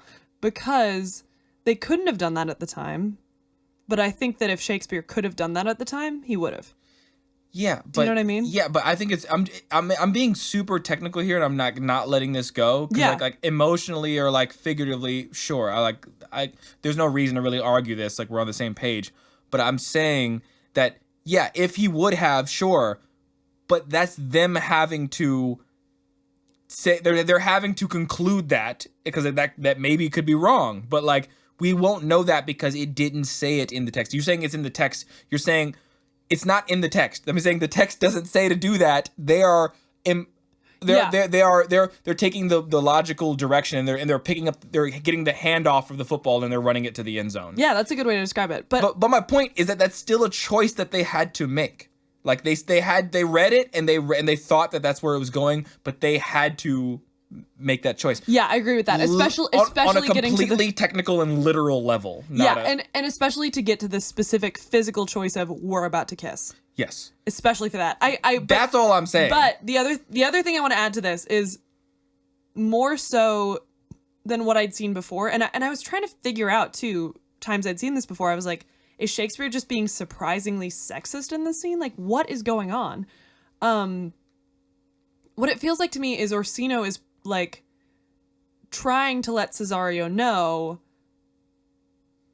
like it feels like there's a lot of coded I like you, like and like because what is it, Orsino's being like the Duke, women could not possibly love as much as I love. Yeah, we should talk about that. Yeah, like their whole like interchange before that. I was trying to follow it and I was getting a little thrown. Yeah, and I was getting totally thrown. Like he was like describing his love to her, and he was because it was in contrast to like how Cesario was describing his love for this person X who is the Duke, and like but describing it, you know, in the way that she quote unquote felt, and was like, you know, it was just two different things. And the speech he gave started to get like really like riled up, like, and he was like angry, and he was like, my love is like as big as the ocean and shit, and he was like it can't be contained. And I'm like, what the fuck is going on? And he was like yelling it. I'm like, is he an asshole? Are we supposed to not like him? He seemed like totally nice. So I'm like, yeah, what did you think about that? I thought it was a lot. I think it was interesting, and I don't know, I thought, no, actually, it was a lot, but I don't think it didn't make sense to me. Like, it made sense to me in terms of, I was trying to put myself in his shoes, and I was like, if I am a dude living, like, you know, in 1600, and I am having feelings for another dude, or someone who I think is another dude, and I'm like, you know, I've been attracted to women all my life, and now I need to really compensate, and because I am a man, and I am a man, and I love women, and I'm a man. We need to talk about that. We didn't quite make the connection between what we're talking about just before and right now. Like they almost kissed during the song. At the very end, Cesario is the one who pulls away. Yeah. And so that's true too. And so the rejection. And then immediately, he talks about his love. Not for Cesario, but for the queen. He's like, and so Cesario pulled away for like a lot of different reasons, I imagine. But like, because you would think Cesario / Viola, like, if they're about to kiss, like, why would you not go for it? Yeah. Like, you love him, and like, you guys are alone at his castle, like, fucking perfect. But maybe it was the false pretense that was the problem. Maybe like you just like saw too much into the future how it would be fucked up. Maybe you were just scared, but like you pulled away. So now I imagine the anger. So this is another thing that I had asked you about. Like, well, like in the moment I was like, we were like, okay, we'll talk about it on the podcast. But I was like, wait a minute. So did they? Because again, they made the choice to make them almost kiss during the song, and then they also made the choice to have Cesario pull away, and then he got mad. So did they do that? You think to justify his actions now? Because it made sense to me given that happened, because like he might be feeling like, yeah, you're right, just like what you said, like he's a man in the 1600s, like, you know, trying to like court the love of this person. He's a little bit older. He's like, you know, probably like running out of time, probably feels like, to get like somebody, you know, how many single fucking duchesses are in this area that he lives in, like he's probably trying to figure that out. And now he's attracted to like somebody who he like basically owns, and he can't even get that. And so like now he probably feels like and so is the wrong gender, quote unquote. So like he can't like no, he probably nobody will. He feels unloved, unwanted, but probably feels like he has the right to, and probably feels like he should, I'm a total catch. Like why the fuck? And emasculated too. I'm sure. So like frustrated shame, like all those things. Shame at his own feelings. Feed anger. Yeah. And frustration. So like that all makes sense for this thing. But that's my question. And that's what brought it back to like why, about the cover thing and about like, you think it's ever made better. Cause like that choice totally informed this new like angry, frustrated love speech that he had. And so without that choice, I think it would have came out of nowhere. Yeah. And so I just loved it. If I didn't. You're talking about the one where he's like, go to Olivia, talk to her. No, I'm talking about the speech just after they had their almost kiss and like why he just got angry all of a sudden. Like, why is he like, so like, I was a little bit thrown as far as where he's like, I love more than any of this. He's yelling that shit and he's frustrated as somebody would be who just went through what we just saw. Right. So, or like trying to overcompensate for what he feels like. All of it. And so what I'm saying is that like, because of the fact that they made the choice to make that scene happen before, like I'm curious of like how it would have happened without that scene. So what the way I've usually seen it is like, so Viola is giving this like veiled speech to Orsino. I've usually seen it where the arc of the scene is Viola shows Orsino that women are deeper than he thought, which is interesting. But I think this was more interesting. It's so funny because Viola is the messenger for both things that make them both fall in love with Viola. Yes. Viola's the messenger for Orsino, the Duke, but through the messenger, like through her character and her like presentation of it, it makes Olivia fall in love with her. And then for Viola is like clearly like he's just the describer of a woman's love and like what women are, and through that presentation makes fucking Orsino fall in love with a dude, which is her. So there's something about Mary. There's something about Viola. But yeah, she. That's the name of this play. There's something about Viola. There's something about Viola. That's the real name. Fuck Twelfth Night. That's actually really funny. I like that. But so the way I usually see it is Viola is so like they're having a calm conversation. Orsino's like, yeah, and I just like can't get her to love me, and like women are dumb and don't love as much as I do. Like I love so much, and no one could ever get it like me. He's like being emo boy, and then Viola's like, no, listen, I had a sister who loved this guy so much that she died from that, and it sucked. And he's like, what? Oh, I guess women can love. And then he learns like, oh, women can love. And he's like, you know what I've learned from this conversation? Go to Olivia and talk to her again. But I feel like the problem with that version of that scene is he's still in love with Olivia by the end of it. Like, we haven't seen him grow into loving this person, Viola, Cesario, whoever they are. And at the same time, it's more interesting to me if, like, Viola is demonstrating her love for Orsino under the pretense of, oh, it's about this sister that loved this guy. While at the same time, Orsino is also dissembling and presenting I love you under the pretense of I love Olivia. Interesting, because that's the way you usually see it. That's not what we saw here. The second thing is what I saw here. The first thing is what I usually see. It's like emo boy. You saw that? You saw that he is saying he loves Viola under the pretense, or he loves Cesario under the pretense that he loves Olivia? At the beginning of the scene. And then at the end when he was like, go talk to Olivia, he's like, I'm shrugging this off. This never happened. Nothing happened. Exactly. Yeah. Okay. Okay, yeah. That makes sense. Totally. And that's way more interesting to me. I think it's so much more fun, both for the person playing Viola and the person playing Orsino and the audience. This scene gave Orsino a lot more depth, and I imagine you could totally play this play with Orsino having almost no depth. Yes. Yeah. Yes. Which wouldn't necessarily be a bad choice because the play's about Viola. Yeah. Viola. But it's more interesting. Violin.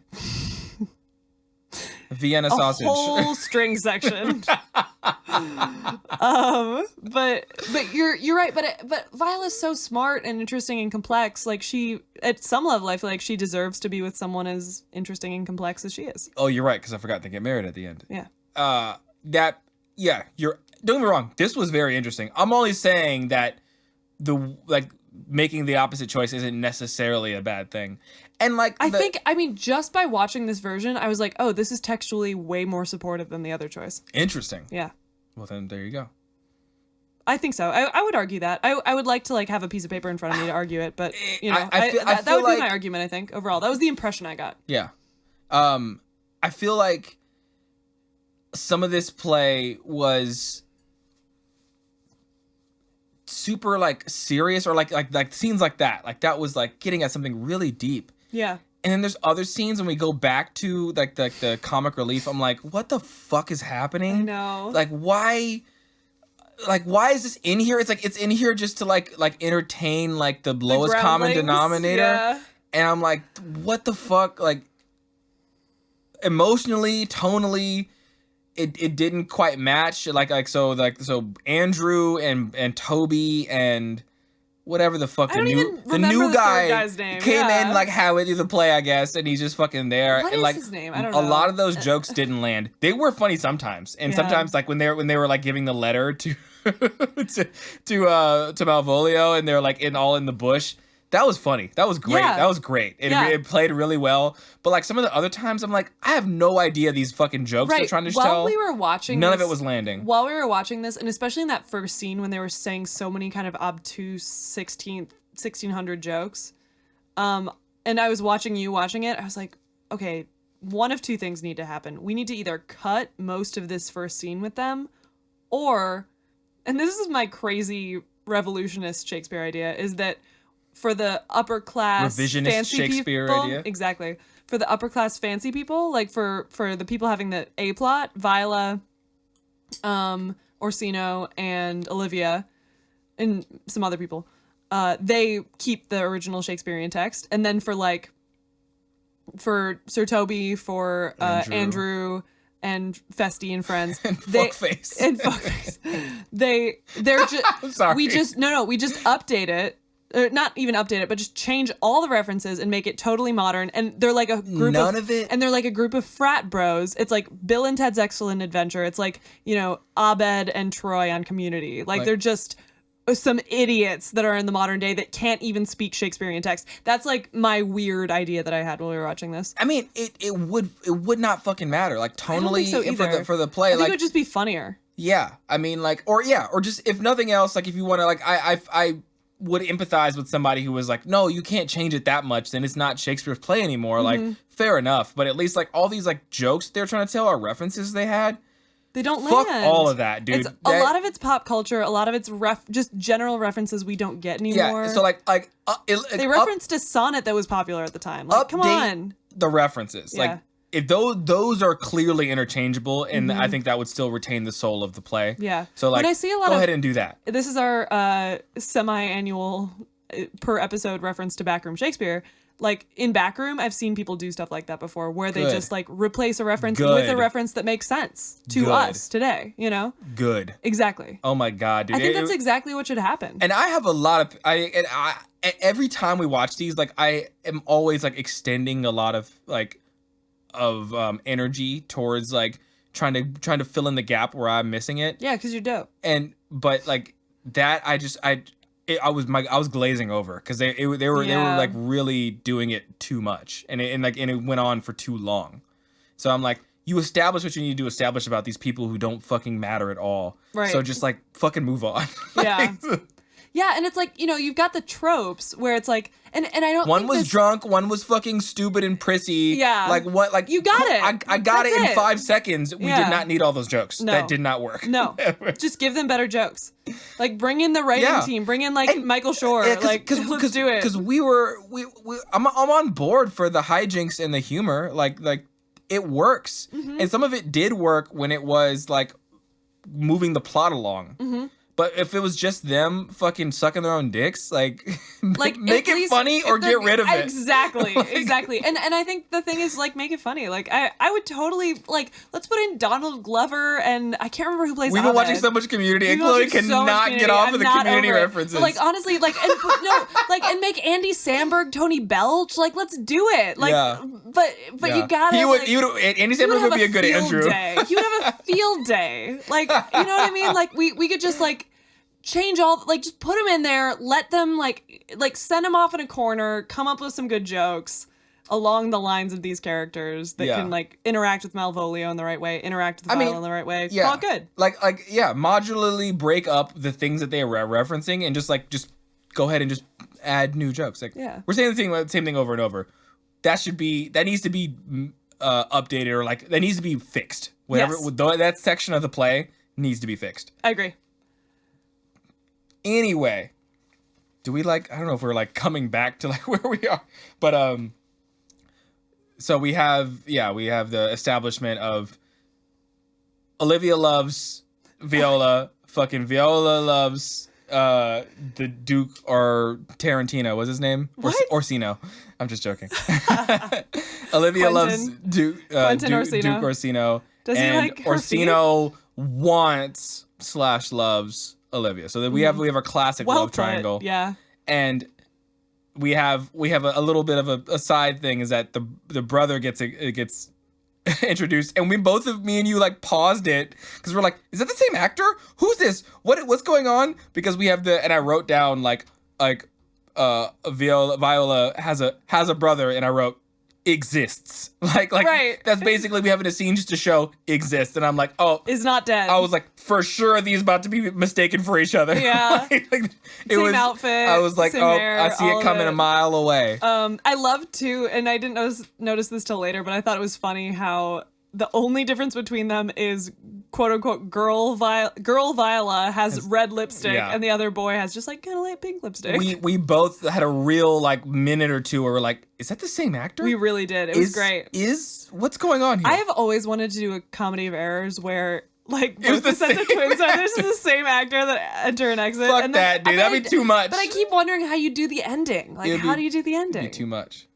I don't want to do that. Like, it's like one of those things where, like, wouldn't it be funny if, and you all have a good laugh about it, but if you actually did it, it would not work, like, Chloe. opening a bar. Like, it's like that.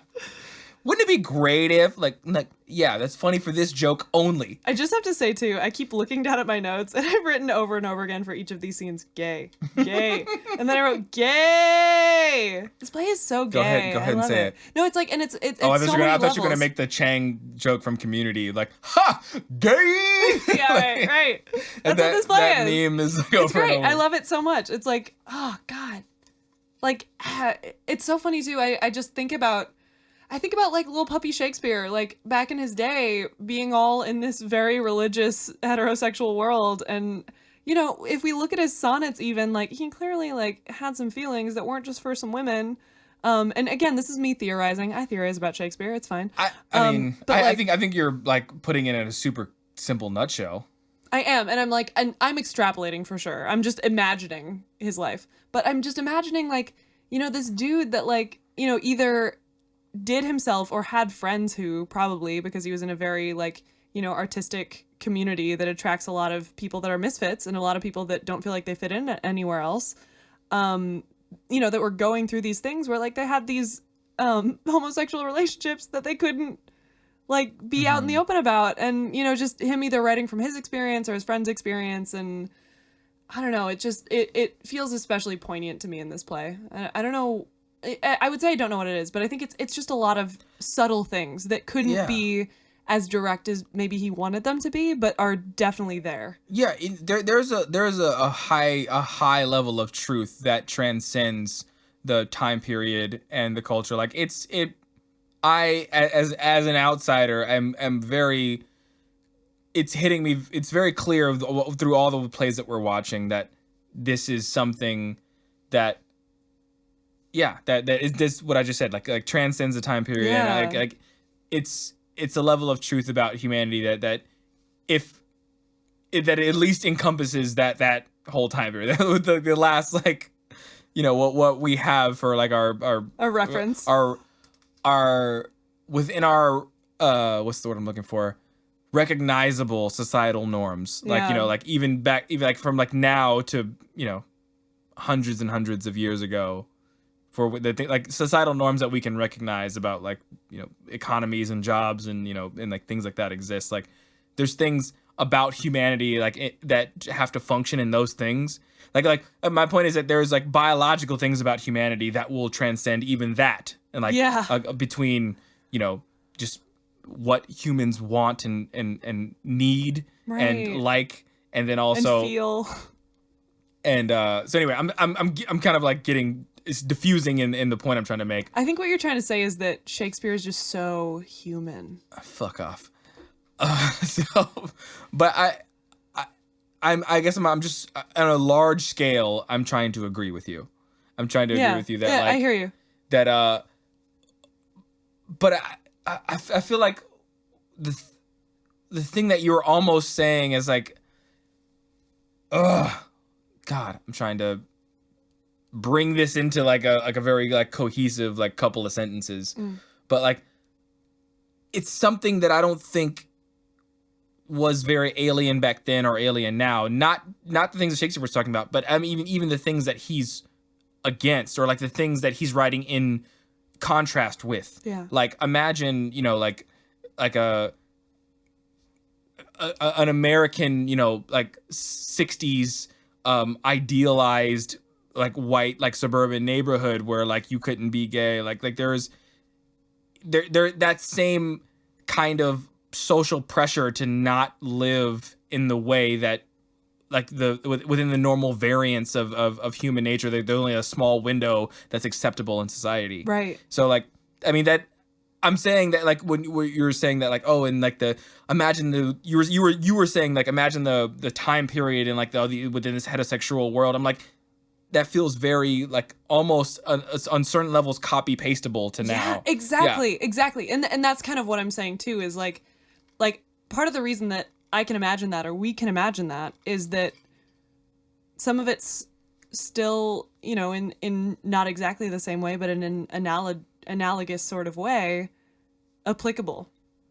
And and I think that, at an even deeper level than that, if we want to take it one step further, it's why these plays are still relevant. Sure. Yeah. Well, we're taking the long road to get to like a super simple, like they're relevant, and we are saying that, and a lot of people agree, and a lot of people on who I think are on my side of the fence don't know that they agree yet. Right. I'm it's pretty obvious that it's clear and like it's true, and it's just like if these plays have are just really wonderfully complex, colorful, and poetic examples of that. Yeah.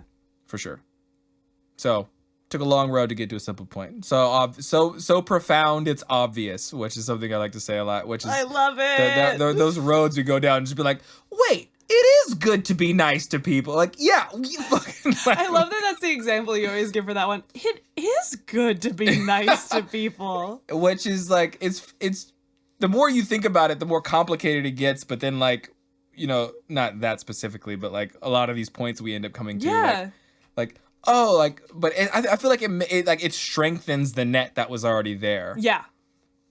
I really want to get to this really interesting thing that is a part of this play that I think is a part of other Shakespeare plays too. What is it? And this is a very surface level thing. So here we go. So it's always funny to me how people have these Shakespeare quotes that they'll like put on a mug or put on a t-shirt, like I was saying before, but not really realize what the context of it is, because sometimes the context totally negates what it's about. That's hilarious, and I believe it. It's so funny. So, like, one of them is, because we've been over Hamlet before, and one of the things that people always say is, this above all, to thine own self be true. Mm-hmm. Like, I'm sure you've heard that before, like, to thine own self be true. No. You have not? No. That's so funny. But I mean, like, I've heard a lot of Shakespeare quotes. But like, when people talk about Shakespeare, exactly. Like, that's one of the things they reference. And that's Polonius. And you know Polonius from Shakespeare, like from Hamlet. Like, Polonius is an idiot. He's an idiot. Right. Like, we shouldn't listen to Polonius. That's terrible advice. And that happens in this too. So one of the frequently quoted Shakespeare quotes is what is it? Wait, So also, it's, I want you to say it, and then I want to see if I remember it and know the context. some are born great, some achieve greatness, That's and not some fair. have greatness thrust upon them. That's not fair because that's said, but it said like 8 times by like 5 different people. I know. So we should realize, because it said so many times in this play, that it's like almost a joke. it's almost a joke, especially with thrust. It's well, no, I mean, well, that's because when Malvolio says it, he does it, which again is a choice in this play. Yeah. It's not necessarily what he meant, but I mean, like, that's basically what he's saying. Uh-huh. So like, all that means to me is that could mean anything given different contexts, but like you could, like, words are malleable like that. It's not a great one. It's not a great one to me. But what I'm saying is, like, it kind of reminds, like, what's the word? It's like a platitude. It feels to me like they're in this play, they're referencing that is a platitude. You could make that mean anything. Exactly. You're basically saying some things are variables, and those variables can have values assigned to them. Sure. Yeah. What are you saying? Right. Nothing. And I feel like when people reference that, they're like, and Shakespeare said that, and Shakespeare's a genius, so it must be true. Oh man. Like, and we gotta rely on that. Yeah. Some are born great, some achieve greatness, some have greatness thrust upon them. And like, that is the, like people reference that in reference to heroes, or like, people in situations like, The Hobbit, where he's like, thrust into a situation that he didn't expect. And, it's true for a hero's journey in general, but like in this play, it's not about a hero's journey. Like, it's about somebody playing a prank on a dude with yellow stockings. People are using that to mean whatever they need to mean in the moment. Yes. And I think that that's what the reference is in the play, is that it's like, this is a platitude that like we're just using against this guy. It's funny. I mean, I feel like that's like, that might be reaching a little bit. Like it's used for comedy mostly. Yeah. I felt like, but I don't necessarily like think it's like dogging on the. But what I'm saying is it doesn't mean anything deep in this play. No. It's not like this is the Nope. central theme of the play. Nope. It's kind of the opposite. Yeah, you're right. And so like using that, or like reciting that today and saying like, being man, like, it's one of Shakespeare's so best. deep. It's like, shut the fuck up. Yeah, it's so funny. Oh my god. Yeah, no, it's kind of funny and ridiculous. I've seen that with other things, especially like, oh my god, when people get tattoos of different Shakespeare quotes like that, it just makes me laugh because I'm like, oh, you've read the play, right? I'm sorry, now I'm being petty. I'm gonna be quiet. I mean, yes, but I gotta let that go. You're pretty right, dude. A lot of people who quote shit like that, like, have not read it. But what I'm trying to say is not like, oh, you should read it. Like it's just like it's not about the inherent value of the quote. You know what I mean? Like it's just like they're good plays because they're people, and sometimes the people in the plays are idiots. So Yeah. just because someone says something in a Shakespeare play doesn't mean it's brilliant. Sometimes it's them being idiotic. Yeah. And that's funny, or that's ironic, or that tells us something about being human. It doesn't mean that everything that Shakespeare said is like brilliant. No, Chloe. Everything that Shakespeare said is fucking gold. God Villain, damn it. Like, villain, I have done thy mother. Ew. Titus Andronicus. And I loved you with what does he say? With sibling affection Like a and brotherly comely love. Comely love. Ew. Claudio. Like a brother chill to the a sister. fuck with out. Comely love. Ew. Oh my god. So there's a fucking lot. There's a lot of hijinks in this play. Hijinks. Dude, like I don't even want to talk about the hijinks crew. Like they annoy me for most of this play. Dude, I get what you mean. They're and like, funny for- what I they're said funny in the beginning for- is true. Like I like Viola and I like Olivia and I like Dirk Orsino so much that I don't really like care about the other stuff. But like the hijinks crew is so annoying, and I just want them to make jokes that everyone gets. You know. And so there's these Like three I like what they people. do, but I don't like their jokes. Anyway. They're and like so yeah. so Olivia has an uncle named Toby. So and he's a drunk. And they talk about that for like a little bit, but they don't like they have some kind of deep lines about that, but like I don't even want to get into it because it doesn't quite mean anything for the play. He is just basically of this like Scooby gang of people who fucking like are like they help move the plot forward sometimes, but mostly they're just being stupid. And there's Andrew, who's again dressed like somebody on a deck of cards. He's fucking jack of clubs. And I love that they make fun of his straight hair. That was so funny. Makes no fucking sense. I mean, it does at the time. I mean, exactly. You know, that's my point. But it doesn't matter. It's so niche. Here's what I just thought of. Too niche. I don't want to need a work cited to understand the jokes. That's all I've ever said. Yeah. That's all I've ever said. No, like, and how I'm much with you. Come to me. Yes. For those and things. also, like, the whole thing come to me. the whole thing is they're supposed to be stupid. And if as the audience member I feel stupid compared to you because you're making references I don't understand, then it's not going to be funny anymore. Because the whole point is they're supposed to be stupid. Yeah, and I should be able to get that you're stupid without having to try too hard. Like, that's ridiculous. If I have to, like, have a works cited to understand, oh, they're stupid. No. And don't get me wrong, these actors, we're revising. These actors are doing a great job. Oh, they are. The tone that's what allowed me enough understanding to be mad at it. Yes. Because I understood that what the tone you're giving me is that you're the comic relief, you're being stupid, but I don't understand the words you're saying, so I can't follow it and be in on this joke that you're supposed to be the butt of. Yes. Like, so so that happens all the time. So I'm going to go ahead and just, like, I don't even want to get into them because I'm just going to be like complaining about it. I'll say one more thing and then I totally agree. Let's Only move on one, and never talk about them again. No, I agree. Let's, like, bury them. But, like, when they do that song in the round, like, that was a popular song at the time and everyone would have known it would be in the round. And so when he's like, hold thy peace, everyone would have been like, oh, that's funny. It makes no sense to us. Oh man, that makes me even more mad. I know, me too. The fact that they weren't, like, I would have appreciated more a swing at comedy and a miss that they, like, made a choice for than them just saying, oh, this is what they did in 1600. Let's do that. No, totally. Fuck you. And it's nice too. In a certain way, it's kind of a relief because it's like, oh, Shakespeare's not stupid. Oh, we're not stupid. It's just a cultural disconnect because it's been 400 years since that was popular. Like, we should throw memes in there. We should throw in, like... I'm sorry, Tim Carroll. I think... No, I mean, it's not even Tim Carroll. It's like, it's just the concept of putting in those jokes. I'm blaming Tim Carroll for that one. Ooh, exciting.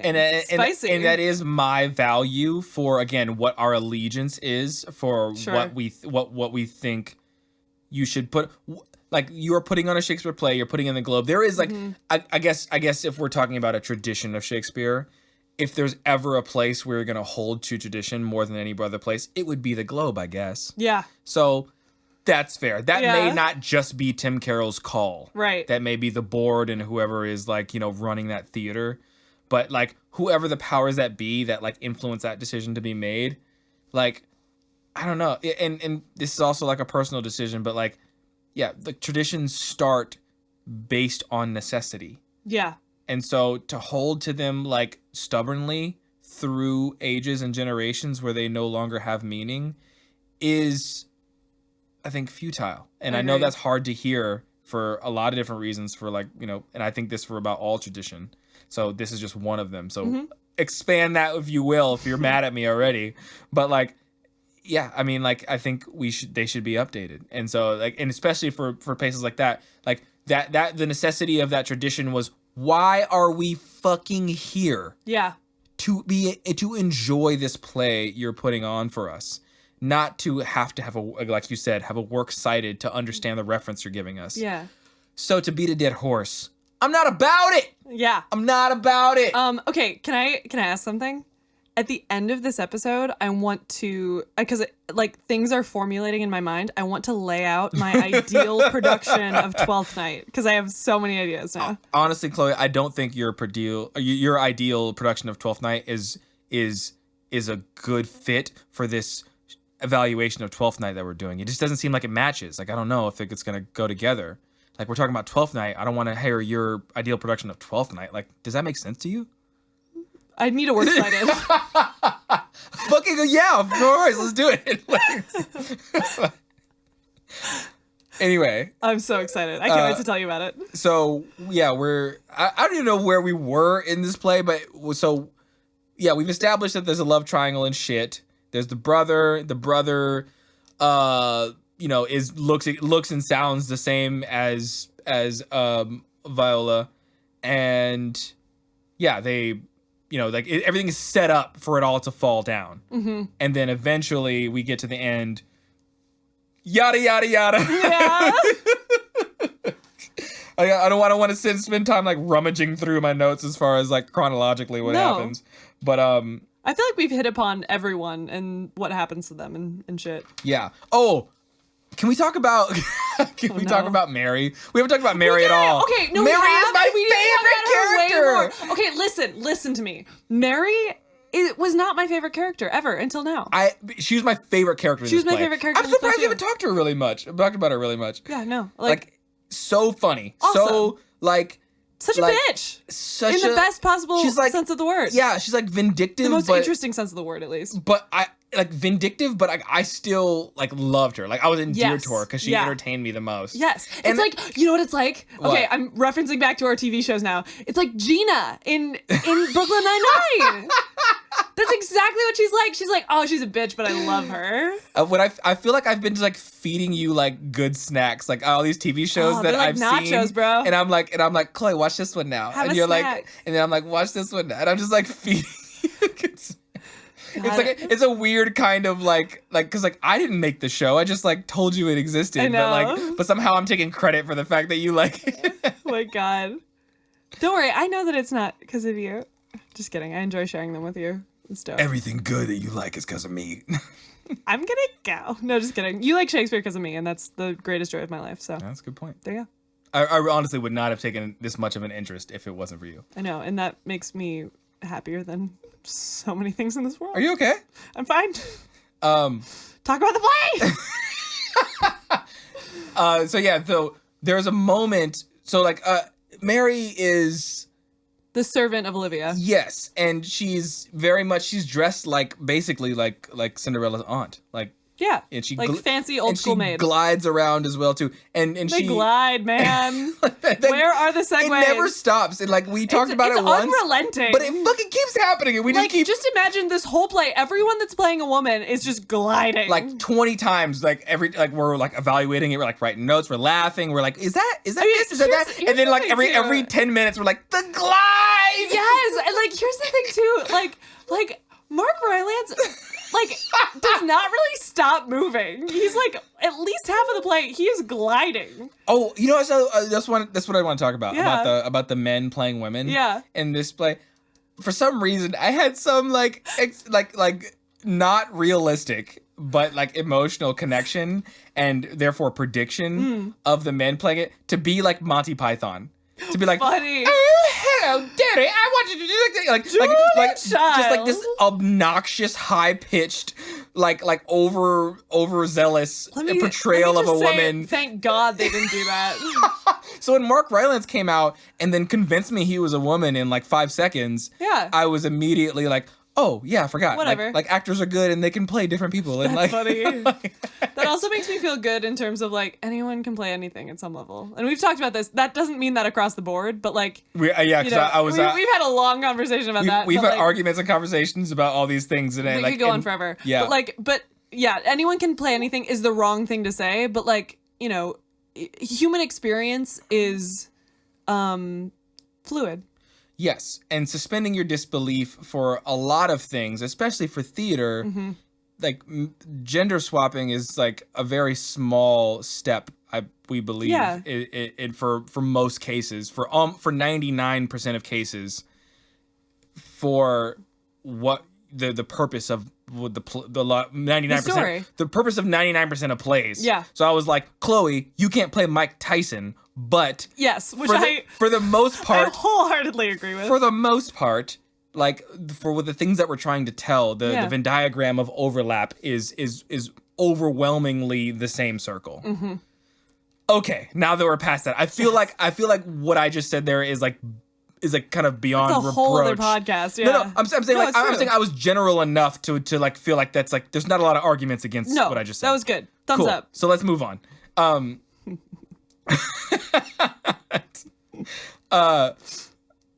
we were talking. Oh yeah, so we were talking about the Monty Python, about them. What were we getting at? We were getting about Mary. So Mary is like is the fucking Gina. She's Gina, and she's I don't know where to even start. She's like vindictive. She's like she's very loud. She's very like forceful. She's very like like a kind of like a mama bear a little bit, like to be like protective of her boyfriend. Yeah, and so she loves Toby. Toby's a drunk dude. Yeah.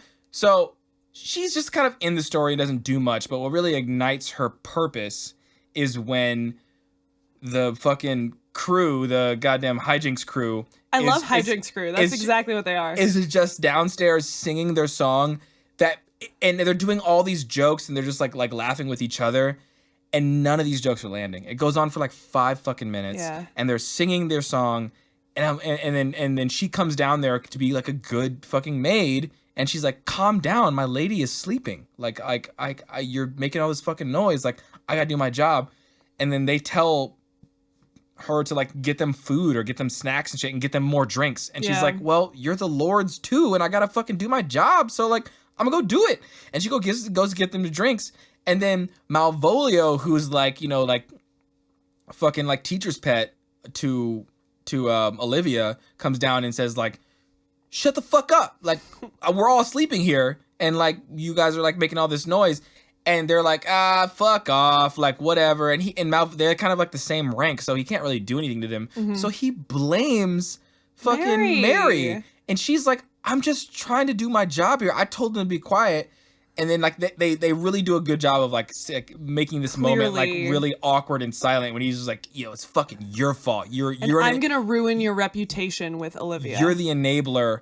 I'm fucking out." And then she's like, "Oh, this motherfucker just hit the wrong button." Yes. And she's like, she becomes the brain, and all these other 3 of the hi-jinx crew are Pinky, and she's like 100%. She's like, "We're going to take over the world, Pinky." It's exactly it, and it's in like, you know, I hesitate to use such overarching language, but it should be like that every time. Like it was so clear to me. It all clicked into place. She has this maniacal new motivation to destroy Malvolio. It was awesome. And it was like, and this is the thing we're talking about like taking, like drawing the constellation of what the actions and things that these people say. Yeah. And then like, that's the shape of it. If you just connect these dots, that's the shape of it. Because everything she does after that is to destroy Malvolio. Yes. So why would she not have a hell-bent maniacal motivation? And she has a lot of lines that also, like, she could basically be saying to the crowd. Yes. Which she does. Yes. Which is great. Like,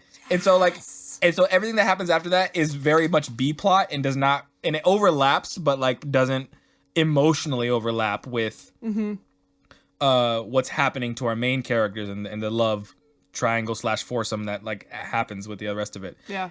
And it's fucking hilarious. Yes. I love it so much. She's like, she writes the letter. She's like, "Oh, the lady in my handwriting is like basically the same. So we're just going to fucking make a thing." And she like kisses Toby and she's like, "Don't worry, my dear. We'll destroy him." She's like, Lady Macbeth. But like a cartoon comedy version of it. Yes. Which is so fucking funny. It's so good. And she's like, "Wear orange." You know, she's like, yellow stockings. Where's yellow stockings? And she's like, "Why?" Like, "The lady abhors it." And then she's like, and then when he comes in, when she's like presenting him to come in, she's like, "Don't worry." Like, "Oh, lady, like, Malvolio's coming." She's like, "Malvolio approach." Yes! Like it's like, it's very much like, she sounds like fucking Jafar. Like, she's so like, good. "I'm so evil." Like, and like, you know, and I think a hallmark of people playing characters well is like, "Oh, now I want to play that character." Like, you know, I'm always like, "Oh, Viola, yes. Olivia, yes. I want to play that. Oh, maybe Malvolio, yes." And then today I was like, Mary. I want to play Mariah. Maria was my favorite character in this production, even though she was basically just the B plot. Yeah, I agree. She was my favorite. So every time she was on stage, I was like, it was awesome. And like, there was even a couple times where she like jumped out of like Shakespearean talk. Yeah. To like just go say to like, which I'm saying it might have been a throw-in line that they like wasn't actually part of it, but she like read the emotion and the motivation of it so well that she just like you know, like just threw it in there, just like. Like, I loved when at the end when they're like, when the guy whose name we don't fucking know was like, "And then Mary and Toby got married," and Mary goes, "Hooray!" It's great. Because, like, everyone's being so awkward, and, like, and it's because she totally fucked up Malvolio's life, and she's like, See, I got married. Aren't you proud of me? Forget everything else I did. Fuck Thank Malvolio. you. Bye. Yeah. And I like, I don't know. I love Stephen Fry, but I was like, oh man, I just want you to be a curmudgeon, bro. I think it would have made it make more sense. His character missed. Mm-hmm. He did it. He did a good job, like with like keeping like.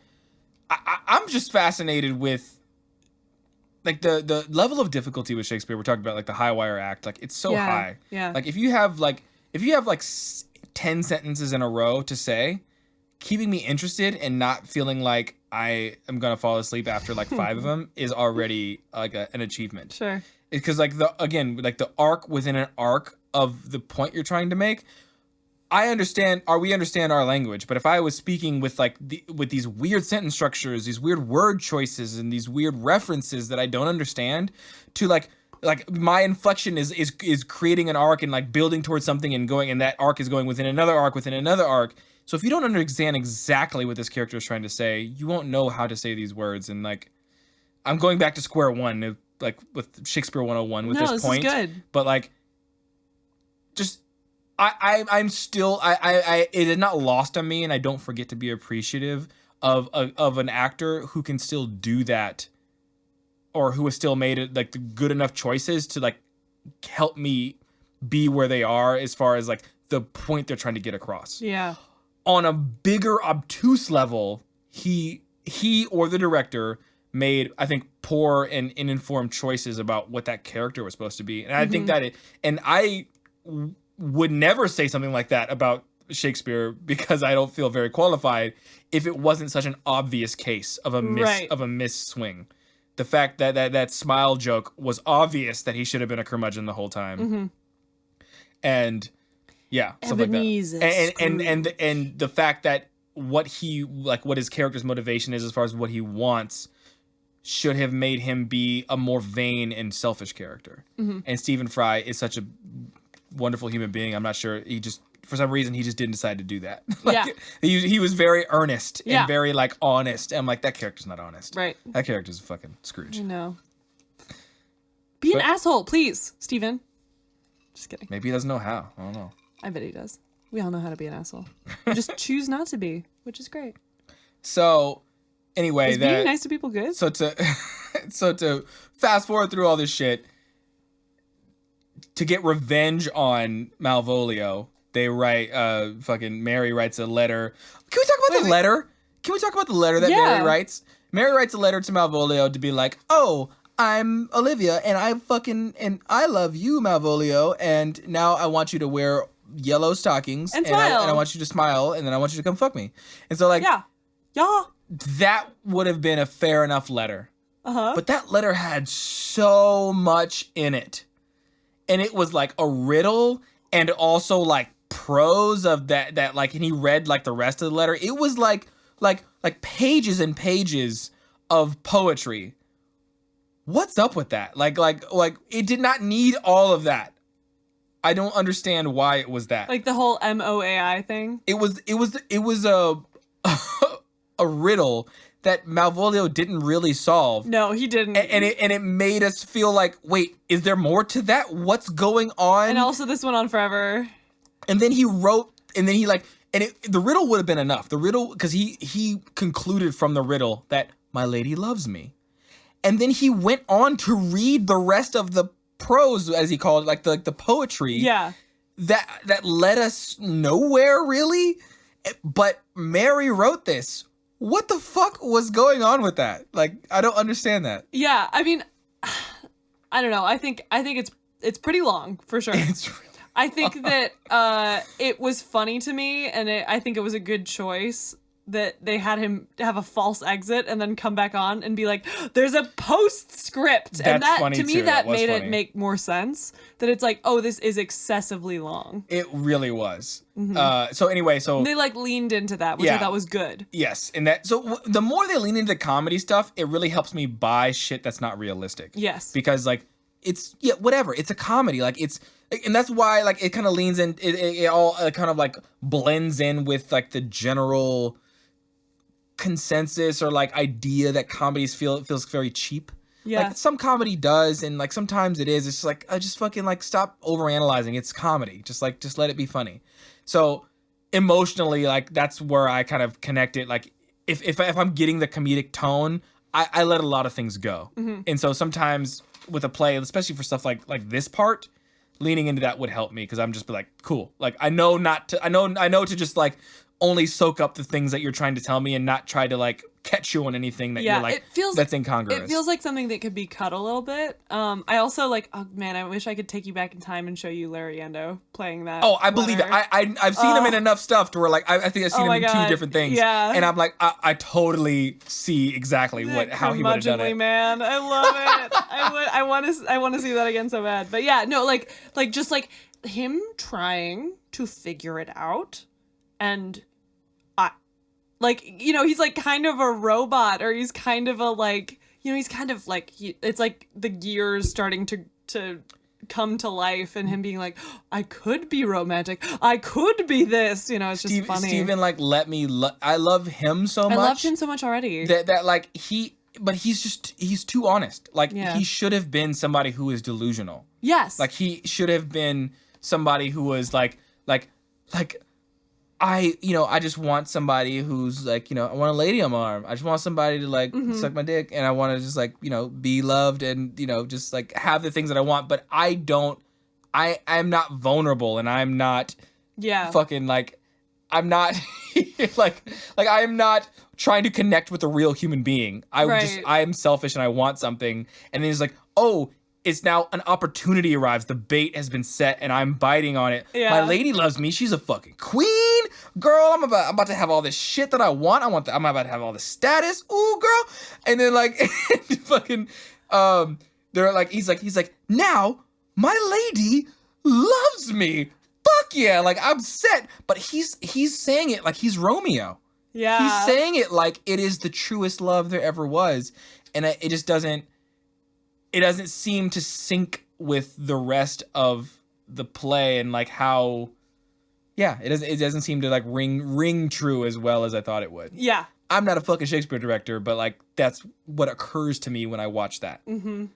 So, yeah. Oh my God. I know I was saying Pearl for Malvolio earlier because of that other actress that played Malvolio, but I feel like it's more like, what's her name with this diamond head? Oh, Peridot? Peridot. Like I feel like it's more like Peridot. Peridot and the fucking the diamonds, like the actual like the evil overlords. Yes, it's more like that. Like it's a blind like kind of love. I love them so much. But like a fake kind of a false reverence. Like something that you use like a drug that you use to fill the hole that that will never fill it. Yes, that's it. Yeah. And so he convinces himself that he's in love with this lady, but it's really just his narcissism. Anyway, we're beating this dead horse, but like that's how that character seems to us. Yeah. And so like, you know, the comedy that plays out when she's like, you know, when Olivia's like, call Malvolio for fucking some reason, and he's like, you called. Listen. Here's my dick. Like, you ready? We're ready to go at it. I read your letter. That's what's up. Here it is. And then like that whole comedy scene plays out, and she's just like, no, get away from me. Oh, yeah, what? I don't want it. This is creepy. Don't thrust me. And how the fuck? Oh yeah, that's where they use that quote again. There's like he's like some men are born great. Some men achieve greatness, and some men have greatness thrust upon them as he like thrusts into like as he's hugging Olivia and thrusts into her. Great choice. Fucking hilarious. Good choice. And like the crowd, they have there's a bunch of shots of the crowd now, and everybody like Losing covering their eyes, know. and they're like, oh no, but like dying. Yeah. This moment is playing great for the audience. And so how does this all resolve? Like what happens? So he fucking they're like the hi-jinx crew apparently had locked him up after that because like, oh, now our lady believes he's crazy, so we can lock him up, and like that whole B plot plays out. Yeah. And then I like that you said, and I agree with this, it's in the writing, how like they're like, we're gonna lock him up, and then he's locked up. There's no like, let's drag him off to jail now scene. I would have believed if they put it in there, but like I'm really fucking glad it's not in there. Would have been annoying. It does not matter. And so they'd all clearly all these people believe all these different things, and everybody wants all these different things, and it has to come to a head all at the same time. Of course. So we have Sebastian, who looks just like and is the twin of Viola slash Cesario. Yeah. And he's like, oh, well, now I'm in this city. And, like, I don't fucking remember where they fucking said they were, but, like, obviously it's the same city. And he's like, Illyria. He's like, I'm gonna go explore. And then his, like, pirate friend who's in love with him. Don't we all have a pirate friend who's in love with us? And he's just like, don't tell me you don't. He's like, well, they don't love me here, so I'm gonna stay on the ship. But, like, here's some money. Go enjoy yourself. And he's like, cool. And I'm like, all right, well, we'll wonder where this is going. And then, apparently fucking Andrew of the hi-jinx gang was also in love with Olivia, I guess. Like, I realized that at the end, and he's like, wants to duel whoever is actually the affection of Olivia's eye, which is Cesario at this point. So it's like so many elements coming to a head. That's like the Z plot. Right? Yeah. But I mean, they spend time on it, so I guess if I'm describing the play, funny. It is funny. I remember saying like, what the fuck is happening, and kind of annoyedly. But then they have like the duel, and they're both like, one is a woman who has no fighting experience and does not want to fight, and doesn't love Olivia, so doesn't want to fight for her honor. No. And the other one is Andrew, who's like a prissy bitch, but like is rich, and like they are both cowards who have been told about the other one that they're the best fighter ever for some reason, because now the hi-jinx crew is turning on itself. Yeah. And like Bobby is just like, you know what that's like? Or Bobby, that's like It's Always Sunny in Toby. Philadelphia. Yeah, like they're all assholes, and like they're all. It's Always Sunny. It's a cast full of antagonists at that point. So none of it makes any sense. So it's clearly just lowbrow humor to please the people in the audience, or like whoever, like the lowest common denominator of people who want comedy. Totally pleased me. I'm not gonna lie. I was gonna say it annoyed me at first that they were doing it, and I recognized what it was. I'm like, this is just like this is like pure sugar. This is fructose corn syrup that is poured into this play. But once it played out, I was fucking dying along with you. Like it was funny. So funny. Like, so they're like both like as they're holding a sword out in front of them, and like both trying to not fight each other. It was awesome. It was cheap, but I guzzled it up. Same. It was funny. I was annoyed at first, but I'm like not even ashamed. I was like, yeah, this is dope. And I haven't even always loved that. Like, but the way they played it out was really nice in this. If they're gonna go ahead and do it, you might as well lean into it, and they did, and they did a great job. It was funny, I agree. Even though it had nothing to do with the play. So like, I imagine people who are stubborn in their sensibilities of like what they think something should be would be annoyed at like mixing genres, I guess, or like that it mixes tones, it mixes genres, it mixes pace, it mixes like all these different things. So I can imagine like even a different version of me being annoyed at that. But like as soon as it went ahead and just went with it and became funny, I was having a good time again. For sure. So that happens. And then they switch out like conveniently, like Viola and Sebastian just like leave or come in when they're expecting one of them to be there and it's the other one. And they're like, oh, now I think it's you. And now I think it's you. And it's just like, oh, and like, so the crowd is just like, laughing hysterically, I'm sure. And just like, no, it's not the right one. And it's just like, they think it's the right one. So like the situational irony is just kind of like spoon fed. And then like, we all become the hi-jinx crew. Pretty much. Yeah.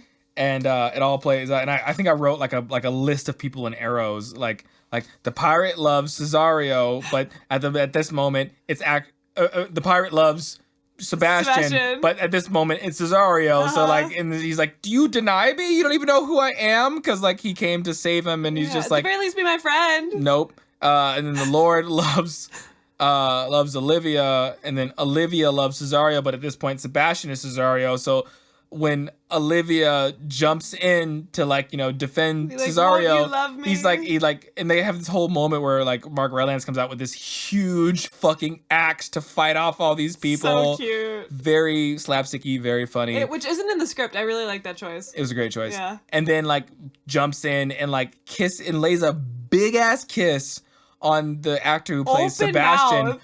It looked like they were tonguing it out, and I was like, wow, they did that every night for weeks. I think logistically, I'm gonna assume this based on what I know about how people kiss on stage. I think they just took their like mouths and went like this. No, but like I know think it what was happened to get after. the lipstick on his Exactly. face. That's exactly what I was gonna say.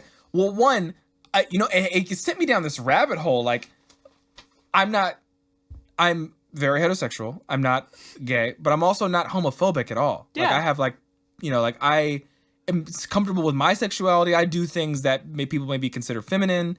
I have gay friends. Like I have no problem with the concept of seeing men kiss on stage. Yeah. But like and it would like, I don't know. I had this whole like rabbit trail of like actors like having like this fluid sense of what identity is and like what it means to be Hey, male girl. or female and Yeah. like what all these things mean and how a man could be kind of like again, like given those things I just said about myself, I like it would take some mental like work for me to like get into a space where I could like make out with a dude every day on stage. For weeks for a run. Yeah. You know what I mean? Like it wouldn't be comfortable for me for sure. Totally, yeah. like I wouldn't like have any like weird, like if I had to make out with a man for some reason, I'm confident I wouldn't have any weird like identity crisis. Like you wouldn't have like a hang up for yourself. I'd just be like, this is I'd be weird. fine, but I wouldn't like raise my hand to do it, and I wouldn't be comfortable. I volunteer as tribute. Like I wouldn't be like jumping to do it. That's so funny. And so just the vigor with which I saw Mark Rylance kiss this other dude, which what looked like at first, they were like tonguing themselves down. Like it was like a sex kiss.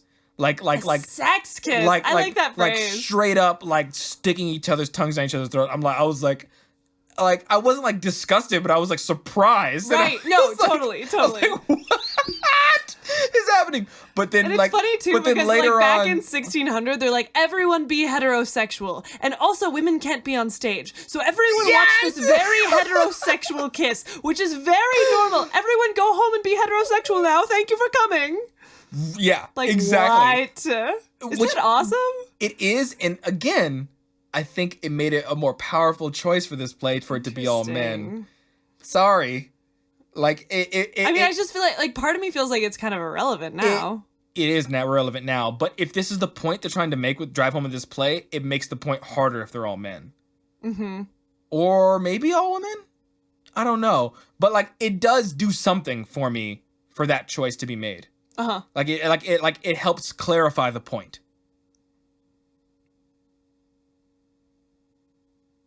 Yeah, I'm sorry. I'm trying otherwise- to relate to this as someone who's like sexuality is very fluid. Otherwise, it's a woman kissing a man, which still like we still understand the irony of the fact that he thinks it's the other woman who should be dressed as a man. So that irony is still not lost, but the double it does. I think it amplifies the point a little bit that it's all men. Mm-hmm. So what is the point that it amplifies? That about like maybe not the fact that like all men I'm having trouble like it keeps reminding us, because I think it's easy to forget, like because the men fall into their character like Mark Rylance, like just it felt like Mark Rylance felt like a woman. It felt like the character he was playing, and I was very easy to suspend my disbelief, but it did shake me out of it when he made out with the other dude. Mm-hmm. And it wouldn't have done that if it was a woman.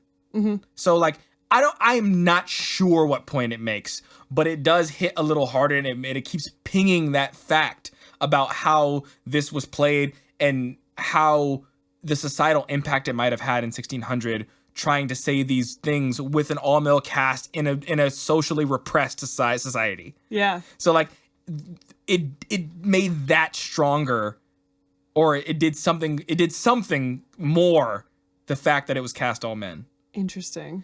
I'm not advocating for many Shakespeare plays to be cast all men. I'm just saying they made this choice for this one, and I think it did something for the play.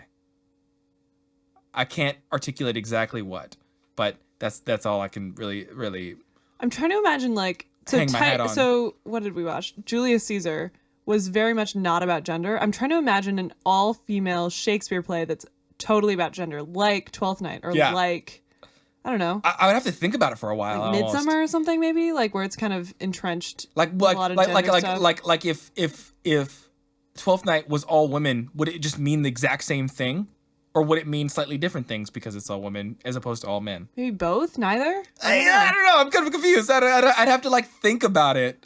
I'm not willing to commit to either, and I'm not sure like. Yeah, I can't really say what it meant, but it did make me think about things or remind me of things or ping more things and it may be because I'm a man watching that. Right. Like I'm a man watching two men make out and it pings my discomfort with like having to make out with another man. Interesting. So like it pinged it for me. So like I'm not saying it universally means something, but like I mean, men are half the population, so like I was gonna say too. Like then like, the other thing too is like I'm trying to like not being I feel offensive. like no. I'm interested because like I feel like it's less acceptable for men to be intimate with each other than for women to be intimate with each other, which makes it feel more subversive or more like so. If that's subversive, then like. What part of it is subversive? Like, because clearly it's a heterosexual relationship, but like, no, it's not. And then like on top of that, it's like, like these. It's also funny. Like, it always makes me laugh of that thing of like, you know, oh look, these two men are about to be gay for each other. Oh, it's terrible. Oh no, thank God, Olivia's actually or Viola's actually a woman. Oh wait, no, it's actually a man. So what does that mean? Yeah, it's definitely something that is interesting, which I think makes it valid art. Yeah, you know, like I think again going back to the thing I've said a couple times, but I just want to say again because I think it's really important. Is like the thing that I have the most problem with about it is people saying like it's original practices and that's why it's important. Like that's to not me, why. Like the fact that it's all men is way more interesting in terms of like. What it stirs in us as people, you know? And I think that's something that's valid that I'm interested in. As a woman, I'm like, well, you know, if we're doing that, we should definitely have another all-female production so that I can be employed and so that like, you know, so like just, you know, it's a fucking employment equity thing in terms of like, let's have everyone be able to have jobs. But, you know, I don't know. I definitely think it's interesting. I think watching it, I think watching it, it gave me a really interesting experience, and I think it did for you too. And I think for sure, I think that makes it valid in and of itself. Yeah, I would hope so. I would hope that it would be easy enough to get on board with because I know like it was a little bit weird for you just be, like without actually seeing it, and also for like I still kind of hate it. Though. I imagine a lot of people. I still kind of hate it. I don't know. It's you hate the fact that it was cast all men. I don't know. I can't figure it. Like I just feel like I feel like people inherently think it's so much better because of this, and that's really frustrating to me. So that what you just said right there. Tell me if I'm wrong, but I feel like that implies that you don't hate it in and of itself. You hate the possible political impact it may have. Yeah, that's it. So like you don't. It's like you think you hate the PR that it might induce. I think that it has. I think I hate the PR that it has induced because I've seen it, and like even just looking at those articles, like the first 3 that came up after that were like. Yeah. You know, just all things about like, oh, you know, like this is how Shakespeare really did it. And this is how we should really be doing it. I'm like, go fuck yourself. Fuck that. Yeah. Like, if somebody said, fuck off. Seriously. This is how it's done. Yeah, Jesus Christ. Fuck that. Yeah. Fuck that so hard. Yeah. So let's go ahead and just like, if we may, let us have our sanctuary of our living room and just talk about it just as it was. Yeah. It did something. While Julius Caesar was not about gender, I forgot that it was all women many times throughout the play because they were so good and the play didn't need that. Yeah. And this one, I didn't forget it, and it. I'm not saying it's better because it was all men or anything like that, but it did give it a certain lens that it was all men, and it was trying to make a specific point, and I think it was amplified by the fact that it was all men. I think I'm glad that they were trying to make a specific point with it. I feel like and I'm still having trouble articulating it, but I felt like it gave it a specific just direction because of the fact that it was all men. And I think another production, either being all women or multi-gendered, would have just as valid or good impact. But I think this just had a different direction because of that. Mm-hmm. Yeah, no, I think it was really interesting. There's always one line in this play that I don't like most of the times that it's played. That is, how easy is it for the proper false in women's waxen hearts to set their forms? Alas, our frailty is the cause, not we. For such as we are made of, such we be. Which, help me. It's a lot, but it means, and I was doing it kind of neutrally, but our frailty is the cause, not we, of our, like, we are frail, so it's because of that, not us, that we fall in love really easily and, change really easily. Who said that? Viola, in her speech with the ring. So she calls her gender frail? Yeah. And so the way I've always played that when I play that monologue is, like, either Olivia is, acting like such an idiot and it's a discredit to our gender, or like, oh, our frailty is the cause, not we, like kind of just making fun of it. And I think that one of the things that frustrated me the most in seeing it played with an all-male cast was like that line specifically that was played super straight of like, alas, our frailty is the cause, not we. For such as we are made of, such we be. Like, what can it do? And I think at some level, if you really think about it, it subverts it because it's like, clearly, it's not your frailty because you're a man. You know what I mean? That's kind of that weird subversion. But at the same time, I was also like, part of me felt like, you don't get to say that line. Like, that kind of sucks. Yeah. It was just like, don't say that. Like, don't say that and pretend that you're a woman and pretend that that's true about women. And so, like, that sucked. But so that kind of, it's weird, but also there were a lot of moments in this play too that I was like, this speaks to a lot of things about experiences that I've seen either like with my friends or my family or like, people I've dated or like just a lot of people in my life that have dealt with the idea of masculinity and feeling like it's something they have to fit into or something they have to push against or something that like just is this kind of overpowering shadow in their lives. And in a lot of good ways, based on the ways they buy into it or in the ways that it aligns with them, but in a lot of bad ways is something that like they have to live up to or something that like, encourages them to always want to have control or like want to have power and like either feeling like they can't live up to that or they have to try to or whatever. And it felt to me like it spoke to a lot of those either, insecurities or confusions or frustrations that I think a lot of men in my life have felt. And, I don't know about you specifically, but I think that it made me feel like, oh, maybe this is something that could help with that. I was going to say, there's a lot of lines that Viola says that are like very beautiful about like the way a woman might see things that men are blind to. And I was like, I thought that may have been powerful to see someone who's playing a woman but is a man say those things and they still feel true. Like the empathy of that. Yeah. Like look, a man can say these things. I know you believe they're a woman, but like it's like a one layer of like kind of like sneakily showing you some truth that you didn't realize you were watching. Yeah. That to have a man show you that they could, be vulnerable and it, you know what I mean? Yeah. So like I don't know. Both of those things, like you're right. That line does kind of suck the way you described it. I missed it, and I missed a lot of the specific lines. No, I picked it up because I was looking for it too. Yeah. So. Here's another question. I wonder what it would be like if you reversed the gender of the whole cast. We said that like 10 minutes ago. But now that we've had I'm like, this is conversation, it saying the same? I feel like, is it saying the same things? Is it saying the opposite things? Is it saying?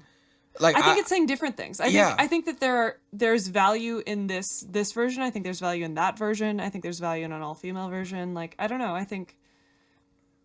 Okay, here's my conclusion on that. I think that they're all valid and they're all interesting. I think that the problem that I keep having is like the implication that this is the most valid version. Yeah, I feel every time you like.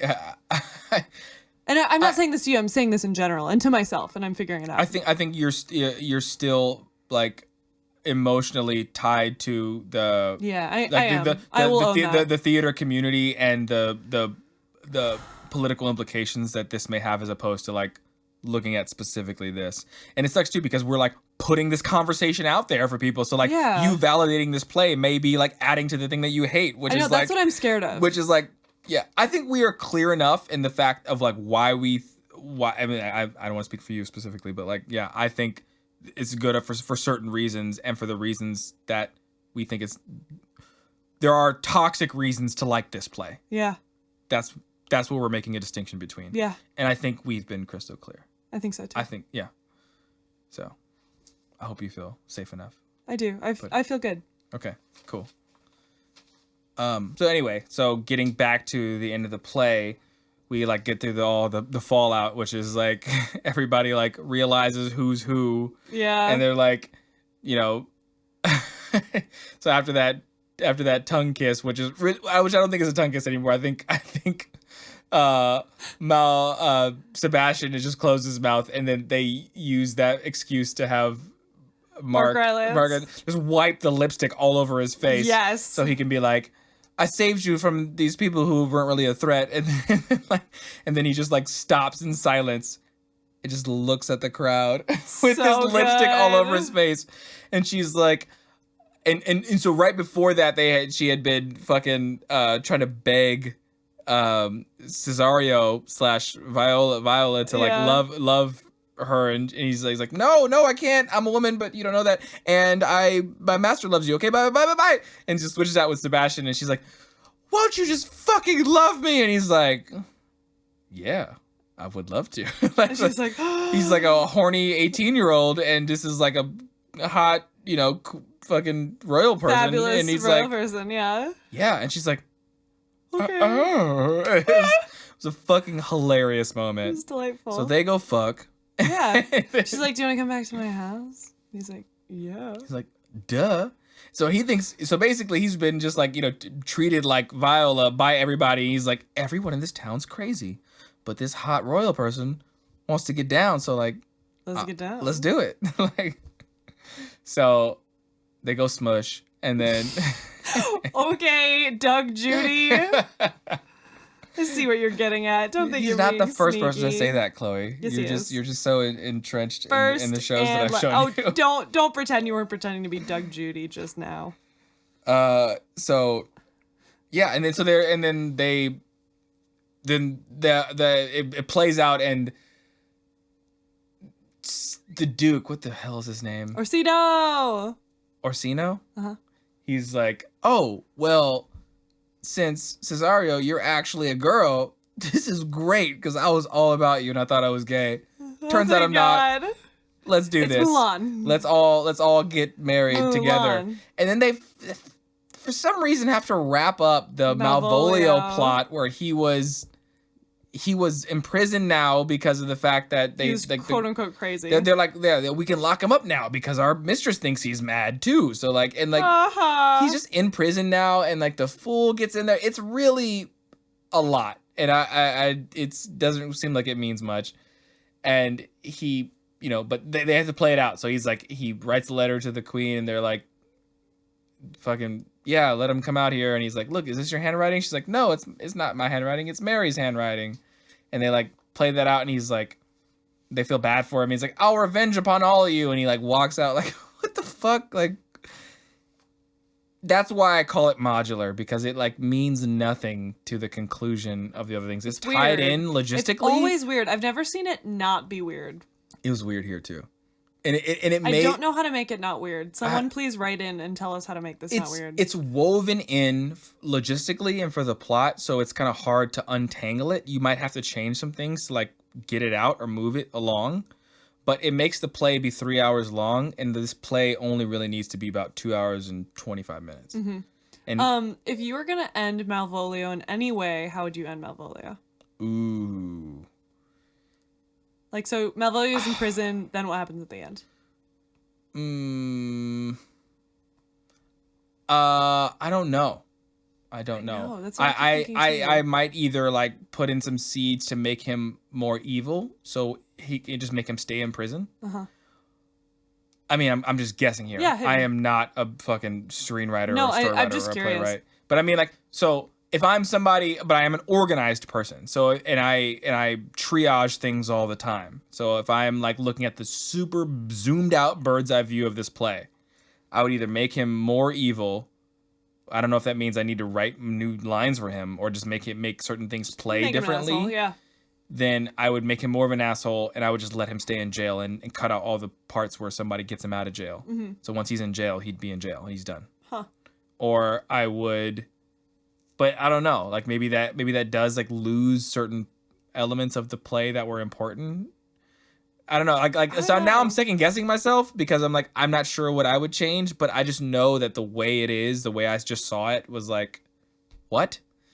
So that would also allow me to cut out a lot of the parts of the hi-jinx crew that I feel like don't need to be like, they're again, they're emotionally, they're like super modular. They're just there for comic relief. Yeah. So I would cut where I could because I don't think it needs to be 3 hours long. But anyway, and then it fucking... Or we could write a sequel called Dude, like... 13th Night, just Malvolio's Revenge. That'd be kind of funny if we could just do comic relief and it's just like him declaring war on them. God. I think yeah. about it like too as like a episode of Community, and it's like Pierce, you know.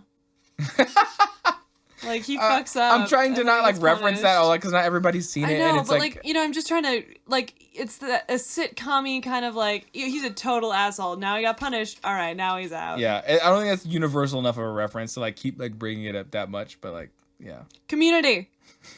Brooklyn Nine-Nine. Watch all of this stuff before you listen to this podcast. And Shakespeare, all of it. Just kidding. Where'd you find this play? What? Where'd you find this play? How can you how can you see it? Oh, so if you go to globeplayer.tv, you can watch it on their website there. You can buy it for £5.99 of a pound. You can rent it for a week, and that's what I did. And yeah, you can get a lot of other ones there too. Do you think it's worth it? Yeah, I'd say so. Yeah, I think so too. If you're already kind of a Shakespeare fan, I think so. It's worth it. I mean, I think even if you're not, it's worth a watch. It's like there's something that I miss again a lot of. I think there's something valuable. I can't lie, Chloe. I think there is something valuable about seeing at least one, and if it had to be one, based on all the ones that I've seen, I haven't seen all 38 plays. Yeah, I haven't read any of them. But I think this would be a good one if you had to see one that was all men. There's something like valuable, not about every play being all men, but just to be able to just juxtapose like what it would look like if you saw a play that was, you know, I know it feels like I'm just backtracking every argument we just made, but like I keep forgetting. Remember we talked about another play that we talked about. I do feel like though if there has to be one, like if I had to pick one that was like, all right, you have to do an all male production, Chloe. It's in our season. Which show do you want to do? I'd pick this one. It's not. Yeah, it's like I'm out of curiosity. Like I think it has the most. Fuck, I feel bad saying it's not important because it's all men. But I'm saying like yes. There's value. There's value in like there's things to be mined there. Being able to juxtapose like because we watch all these plays that are like, you know, with men and women and some of the jokes and like how they play and like what they mean and all these things and I'm like I forget a man was playing that when he wrote it. Right. And like what and I keep forgetting that and all these and so for a play that has so much to do with gender and just if you had to see one or just so you can just let that sit in your memory and so you can use that for the future. Like but I feel like that don't think I'm hoping I'm not backtracking on the exact all the arguments we just made about like why it's not important because of the historical purity No, aspect of it. I think they've already gotten this far. They heard all the nuance we got into. Yeah. I just felt like it felt like literally I might have been saying that. That's not what I'm saying. That's not what I'm trying to say. I do feel like I don't want to give it too much room though. Like, to counterpoint a little bit, I'm like, I'm taking a bird's eye view of my like Shakespeare education, and I'm like, if I want to do all the things, if I want to experience like all the like aspects and mine all the nooks and crannies of Shakespeare, I want to see one that is cast all men. Sure. I want to see one that's cast all women. I want to see a lot of different versions. I want to see we still have one that we want to see that's in a different language, that's not in English. We want to see ones that are updated and are like new. We want to see ones that are like try to do everything, the way they were back then. They want to, I want to see all these nooks and crannies, and I think it's a part of it to see one that's cast all men. So like, yeah. So it's that for that reason, I think this is a good thing to see. I'm not saying everybody should go around casting all men for fucking Shakespeare. I think it was interesting.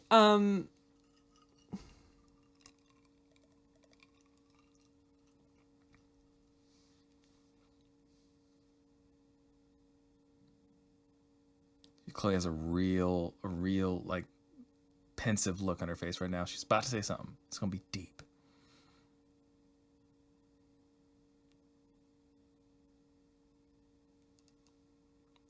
I wish Shakespeare could have written now. Yeah. Oh, for sure. Like that itch is becoming more prevalent in my brain too. Because I imagine you've been thinking about this for decades or years. Mm-hmm.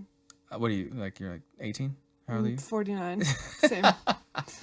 Same. You've been thinking about this for years, and every time we see a new production, it keeps sinking deeper and deeper into my psyche about this motherfucker was so ahead of his time, and it was so knew the material or the subject matter that he wanted to write about so well, but was so limited by so many different things.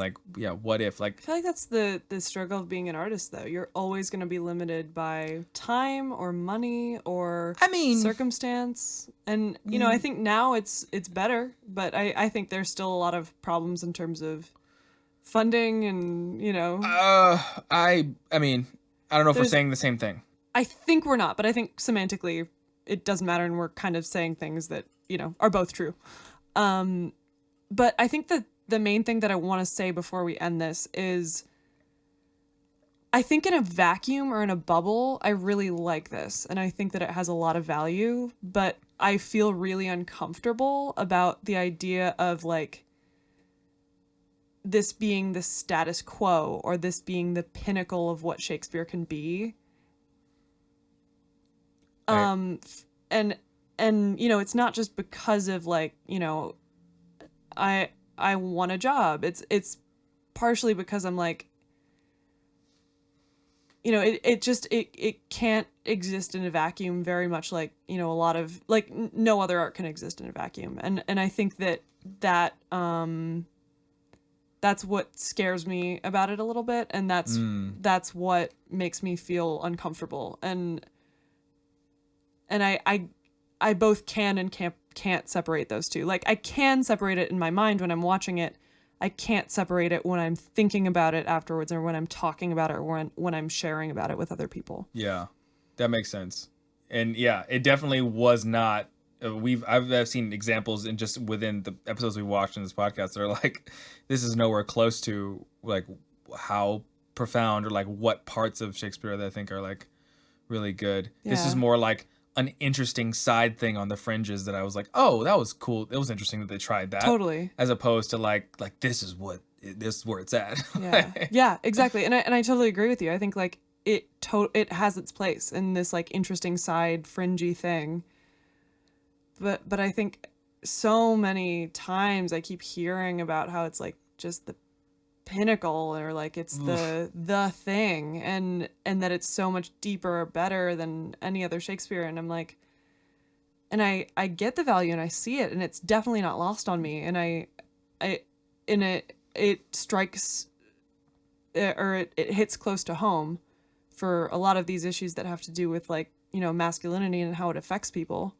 Masculinity as society sees it, not, as it is as a deeper trait in people. But I would call it prescribed masculinity almost. But I think I want to end it just by saying I liked some aspects of this, and it really made me think, and it inspired me for my, ideal production I have in my head, but it made me uncomfortable. Yeah. Mm-hmm. And when I think about the wider context. Yeah. It's so funny. I don't think you'll ever be able to like divorce it from like the political. I can't.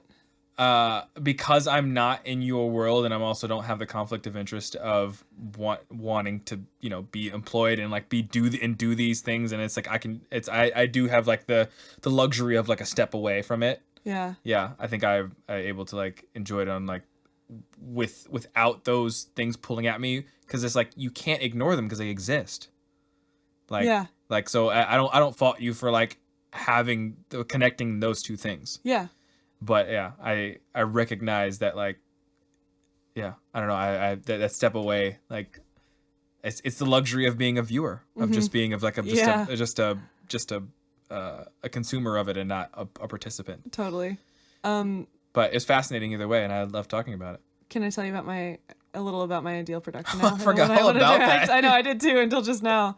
So here's how it goes. I don't think we have time. I think we're gonna. So it's immersive, right? Like you walk in the space and you're immediately indoctrinated into the hi-jinx crew. Like you are part of the hi-jinx crew. You probably have a tambourine. You definitely have a drink. I love it already. Yeah, there's like a bar that you can go to at any time. You're just like sprawled on like beanbags and couches, and you're just comfy as fuck. And like have a drink, have a fucking tambourine. Like they probably teach you a song during pre-show, and you're all gonna like sing it together and clap it. And it's probably like a dumb song that everyone knows, like "Don't Stop Believe." Like it's something dumb. And then, the show starts the same way it did, with the entrance music being his music that he's like, "Stop, wait, no, keep going." And Duke Orsino is played by Dwayne "The Rock" Johnson. I'm playing Viola because that'd be fun. No, maybe I want to be Mary. I don't know. I'll figure it out later. But the important things are Dwayne "The Rock" Johnson is Duke Orsino. Larry Ando is Malvolio. Andy Samberg collaborates with Donald Glover and like one other person, I don't know, like someone totally different, to come up with completely new lines for the hijinks crew scenes. And he's all like, they're also interacting with you in the pre-show and all that throughout. And they like introduced that first scene with Viola showing up on shore as like, here's the prologue. And then like once that scene's over and we get into the first section of the play, it's like first night. And then it's going to be like second night, third night. And there's like a song for each, like even if it's just a short little song. And then like 12th night is the resolution of everything. Just so that 12th night actually is applicable in the show. And because it'd be fun. And maybe there's a shot you take with every night. That might be too much. Everyone might have alcohol poisoning. But it could just be juice or something. Yeah, it could be juice. No, it's not juice. And then and so like that's happening. And yeah, I think those are the main things. Immersive and Andy Samberg rewriting the jokes, and Larry Ando and Dwayne "The Rock" Johnson. And was there one more person? Did I mention them? Who else? No, I think that's Donald Glover? I don't know. I mean, Donald Glover, yeah, obviously. That's pretty much it. Sounds like you got some hashing out to do. Yeah. I got the concept. Well, the rest will fall out and we'll fix it in post. Is that how that works? I think so. I did it. Well, until next time. I'm Chloe Baldwin. I'm Paul Stafford. I hope the gap just got a little bit smaller. What dost thou know? Too well what love women to men may owe. In faith, they are as true of heart as we. My father had a daughter, loved a man. As it might be, perhaps, were I a woman, I should your lordship. Thanks for listening to Shakeshero. You can check out our website and email us your suggestions at shakeshero.com, or you can find us on Instagram, Facebook, YouTube, and Twitter at the handle Shakeshero. We're on Spotify and Apple Music, so please review, subscribe, and we'll catch you on the next episode.